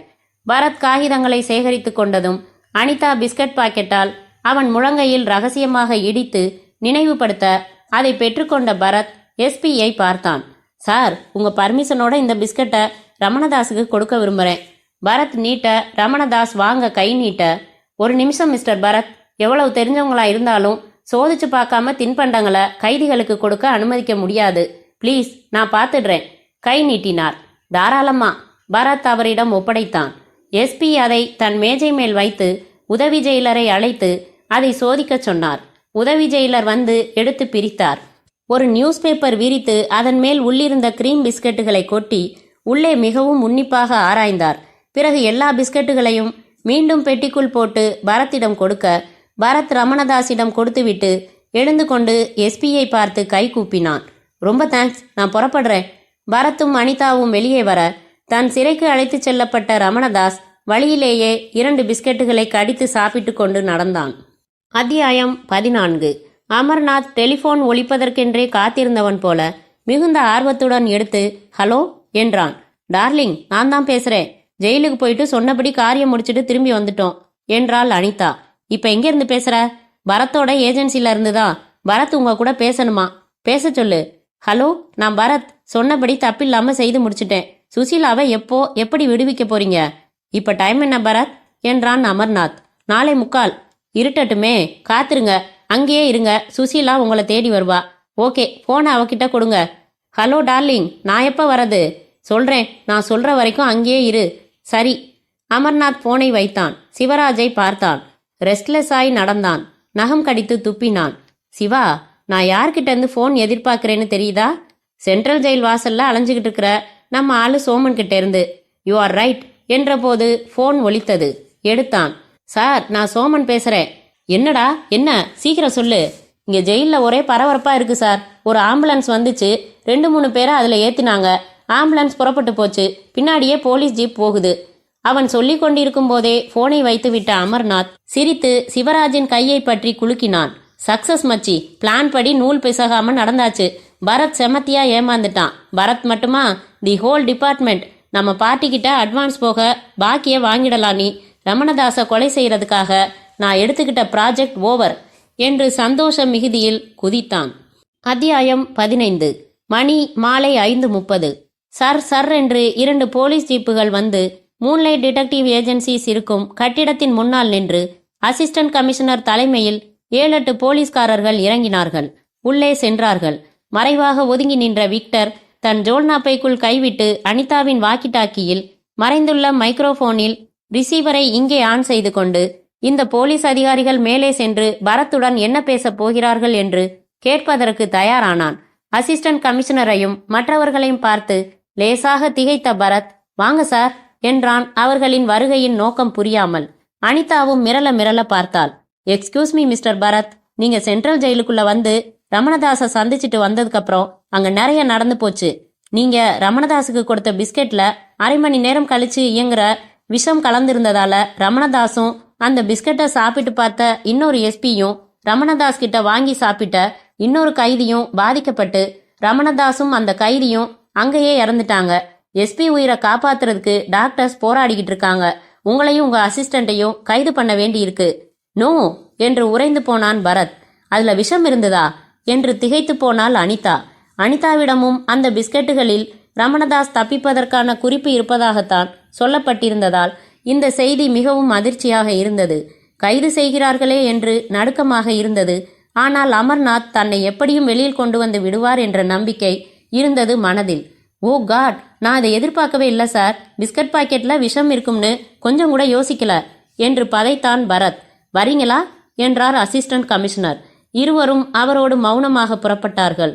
அனிதா தன்னோடு தன் கைப்பையையும் எடுத்துக்கொண்டாள். இந்த உரையாடல்களை கேட்டுக்கொண்டிருந்த விக்டர் சரையல் என்று ஏற்கனவே பார்த்து வைத்திருந்த அருகில் இருந்த பொது தொலைபேசியை பார்த்து ஓடினான். ஹலோ, நான் விக்டர் பேசுறேன் என்று அமர்நாத்திடம் இங்கே நடந்தவற்றை பரபரப்பாக சொல்லி முடித்து, இப்போ நான் என்ன செய்யட்டும், எப்படி அனிதாவை தப்பிக்க வைக்கட்டும் என்றான். முட்டாள், அனிதாவை தப்பிக்க வைக்கிறதுக்காகவா அங்கேயே இருக்க சொன்னேன்? காரியம் முடிஞ்சதுக்கு அப்புறமும் உங்க 2 பேர்கிட்டையும் நான் கொடுத்து அனுப்பிச்ச walkie talkie set multi purpose கொண்டதுடா. உங்ககிட்ட தனியா ஒரு ரிமோட் கண்ட்ரோல் கொடுத்தேனே, அது எதுக்குன்னு அப்புறம் சொல்றேன்னு சொன்னேனே, இப்போ சொல்றேன். இன்னும் அவங்க கைது பண்ணி புறப்பட்டு போயிடலையே? இல்ல, இறங்கி ஜீப்புக்கு வந்துகிட்டு இருக்காங்கன்னு நினைக்கிறேன். ரைட்டு, அந்த ரிமோட்டை அனிதாவை நோக்கி தூரத்துல இருந்து நீட்டி அதுல 0 பட்டனை அழுத்தினா என்ன ஆகும் சார்? அதைத்தான் நேர்லயே பாப்பியே. செய்டா சொன்னத. நீ மாட்டிக்காம தப்பிச்சு வர வேண்டியது ரொம்ப முக்கியம், மறந்துடாத. சரி சார். விக்டர் வைத்துவிட்டு விரைந்து தனது பைக்கை எடுத்துக்கொண்டு அதை ஸ்டார்ட் செய்து வைத்துக்கொண்டு அந்த ரிமோட் கண்ட்ரோலை கையில் எடுத்துக்கொண்டு காத்திருந்தான். 2 ஜீப்புகளில் ஒன்றில் அசிஸ்டன்ட் கமிஷனரும் சிலரும் ஏறிக்கொள்ள, மற்றொன்றில் ஒரு இன்ஸ்பெக்டர் மற்றவர்கள் தவிர எதிரெதிராய் பரத்தும் அனிதாவும் அமர்ந்திருந்தார்கள். அனிதா தன் கைப்பையை தன் மடியில் வைத்திருந்தாள். 2 ஜீப்புகளும் புறப்பட்டன. 2வது ஜீப் தன்னை கடந்தபோது விக்டர் போனில் அமர்நாத் சொன்னபடி ரிமோட் கண்ட்ரோலை எடுத்து அதை அனிதாவை நோக்கி நீட்டி 0 பட்டனை அழுத்த, அனிதாவின் கைப்பையில் அந்த வாக்கி டாக்கிக்குள் இணைக்கப்பட்டிருந்த பாம் பெரிய சத்தத்தில் வெடித்ததில் அனைவரும் தூக்கி எறியப்பட்டார்கள். அனிதா எரிந்து கொண்டே பறந்து விழுந்தாள். ஜீப் கவிழ்ந்து பெட்ரோல் டேங்க் வெடித்து தீப்பற்றி சிதறியது. எதிர் திசையில் விரைந்தான் விக்டர் விரைவாக. அத்தியாயம் 16. வெரி குட் என்று விக்டரின் தோளில் தட்டிவிட்டு திரும்பி சிவராஜை பார்த்தான் அமர்நாத். கேட்டியே, எதுக்காக அதிகம் பயிற்சி இல்லாத அனிதாவை அனுப்பணும்னு? இப்ப விடை கிடைச்சதா சிவா? அந்த கார் திருட்டு கார்.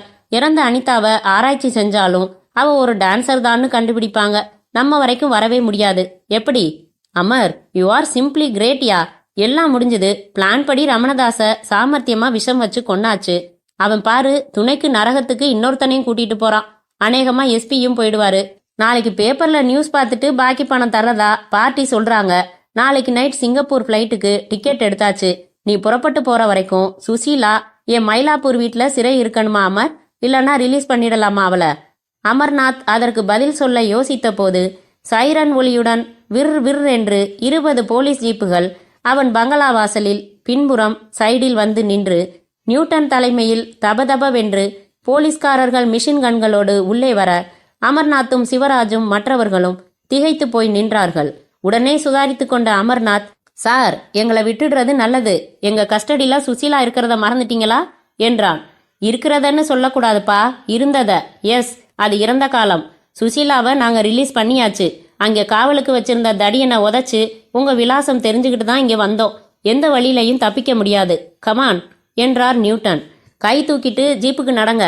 அமர்நாத், சிவராஜ், விக்டர் மற்றும் சில தடியர்கள் அமைதியாக நடந்து ஜீப்புகளில் ஏறினார்கள். அத்தியாயம் 17. அந்த ஆஸ்பத்திரியில் கண்கள், மூக்கு, வாய் தவிர கிட்டத்தட்ட உடம்பு பூராவும் பேண்டேஜ் போடப்பட்டு படுத்திருந்த பரத்தின் ஸ்பெஷல் அறையின் கதவை திறந்து கொண்டு நியூட்டன், முருகேசன், சுசீலா மூவரும் உள்ளே நுழைந்தார்கள். பரத் என்றால் சுசீலா கண்கள் கலங்கி. ஐம் ஆல்ரைட் சுசி, பிழைச்சதே பெருசுன்னு நினை. உன்னை காப்பாத்திட்டாங்கன்னு கேள்விப்பட்டதுதான் எனக்கு வாழணுங்கிற ஆசையே வந்துச்சு. அப்புறம் உடம்புல வலியே தெரியல என்று மெதுவாக பேசினான் பரத். ஆனாலும் இவ்வளவு காயங்களா என்று அவன் தலையை ஆறுதலாக தடவி அருகில் அமர்ந்தாள். நியூட்டன் சார், ரமணதாஸ் சாகல, எனக்கு தெரியும், விபரமா சொல்லுங்க என்றான் பரத். அட, உங்களுக்கு தெரியுமா? உங்களையே திணறடிக்கணும்னு நாங்க திட்டம் போட்டிருந்தோம். உங்களை அரெஸ்ட் செஞ்சப்போ காட்டின பதட்டம் எல்லாம் நடிப்பா. எப்படி தெரியும் உங்களுக்கு என்றார் நியூட்டன். சொல்றேன், முதல்ல நீங்க சொல்லுங்க. நீங்க சீட்டை அனுப்பி அதை முருகேசன் எனக்கு சொன்னதும் கமிஷனரோட ஆலோசிச்சேன். பிஸ்கட் பாக்கெட் விவகாரத்தை சந்தேகிச்சோம். ரமணதாஸ் ஒரு கைக்கூலி. சென்ட்ரல் மினிஸ்டர் சாகணும்னு நினைச்சு பிளான் பண்ணினது வேற நபர்கள். அவங்களுக்கு ஒரு கூலிக்கு கொலை செய்யற ரமணதாஸை உயிரோட காப்பாத்துறதுல அக்கறை இருக்க வாய்ப்பில்லைன்னு தீர்மானிச்சோம். அதனால நீங்க கொண்டு வரப்போற பிஸ்கட்ல விஷம் இருக்கலாம்னு நினைச்சோம். 3:30க்கு வார் மெமோரியல் கிட்ட பிஸ்கட்டை வாங்கிக்குவீங்கன்னு எழுதியிருந்தீங்க. நானே பர்சனலா 3 மணிக்கெல்லாம் அங்க வந்துட்டேன். 3:10 ஒரு ஆள் கையில பிஸ்கட் பாக்கெட்டோட காத்திருந்தான். அவன் கையில வச்சிருந்தது மாதிரியே நீல சைஸ் அதே company orange cream biscuit packet ஒன்று நான் வாங்கி உங்களுக்கு முன்னாடியே ஜெயிலுக்கு போய் எஸ்பி கிட்ட விவரம் சொல்லி கொடுத்துட்டேன். இருங்க, நான் முடிக்கிறேன் என்றான் பரத். எஸ்பி நான் கொண்டு போன பாக்கெட்டை பரிசோதிக்க உதவி ஜெயிலரை கூப்பிட்டாரு. இவர் மேஜை மேல வச்சாரு. அவர் எடுத்தாரு. அவர் எடுத்தது நீங்க வாங்கி கொடுத்த பாக்கெட். அந்த பக்கம் நடக்கிற இந்த மேஜிக் வேலைய எங்க பார்வையிலிருந்து மறைக்கிறதுக்காகவே மேஜை பூரா பெரிய பெரிய புஸ்தகங்கள் அடுக்கி வச்சிருந்தாரு எஸ்பி. அந்த மோனி கவனிக்கல. ஆனா மேஜிக்கை நான் கவனிச்சிட்டேன். சொல்லுங்க அப்புறம். நீங்க போனதும் நீங்க கொண்டாந்த பிஸ்கெட்ஸை டெஸ்ட் செஞ்சு பார்த்ததுல விஷம் இருந்ததை கண்டுபிடிச்சோம். சுசீலா இருக்கிற இடம் அதுவரை தெரியாததால எதிரிங்க நோக்கப்படி திட்டம் நிறைவேறிட்டதா தெரிஞ்சாதான் சுசீலாவை விடுதலை செய்வாங்கன்னு கணிச்சோம். ஜெயில் வாசல்ல அமர்நாத்தோட ஆள் ஒருத்தன் சுத்திக்கிட்டு இருந்தான். அவன் மூலமா தகவல் போகட்டும்னு தான் ஆம்புலன்ஸ் வரவழைச்சு நாடகம் நடத்தினோம். அதோட இல்லாம உங்களை அரெஸ்ட் செஞ்சா அந்த மஞ்சள் பனியன்காரன் அந்த செய்தியையும் தன் பாஸ் கிட்ட சேர்ப்பான். அவங்க திருப்தியாகி சுசீலாவை விடுதலை செய்வாங்கன்னு நினைச்சுதான் அசிஸ்டன்ட் கமிஷனரையே விட்டு கைது நாடகம் நடத்தினோம். அந்த பொண்ணு பேர் அனிதாவான். அவ கைப்பைக்குள்ள பாம் இருக்கும்னு எதிர்பார்க்கவே இல்லை. சுசீலாவை எப்படி ரிலீஸ் பண்ணீங்க சார்? இதுலதான் பெரிய பெரிய வேலைகள் நடந்திருக்கு என்ற நியூட்டன் தன் முயற்சிகளை விரிவாக சொல்லி, ஆக மயிலாப்பூர்ல டெலிவிஷன், ஏசி, டெலிஃபோன் உள்ள வீட்டுக்காரங்களோட அட்ரஸ் லிஸ்ட் ஒன்று தயாரிச்சாச்சு. இந்த முருகேசன் போட்டோல பார்த்த flower vase Karur Vysya bank தன் வாடிக்கையாளர்களுக்கு கொடுத்த காம்ப்ளிமெண்ட்னு கண்டுபிடிச்சாரு. ஒரு யூகத்துல மயிலாப்பூர்ல இருக்கிற கரூர் வைசியா பேங்க் மேனேஜர் வீட்டை விசாரிச்சு அவரை அழைச்சிக்கிட்டு வந்து பேங்க் திறக்க சொல்லி அந்த பிரான்ச்ல அவங்க காம்ப்ளிமெண்டா அந்த ஃப்ளவர் வாஸை கொடுத்த 25 பேர்களோட அட்ரஸ் லிஸ்ட் அவங்க நோட்ல இருந்து வாங்கிட்டு வந்தாரு. அந்த லிஸ்ட் நான் கலெக்ட் செஞ்ச லிஸ்ட் 2லையும் சிவராஜ்னு ஒரே ஒரு விலாசம் பொருந்தி வந்துச்சு.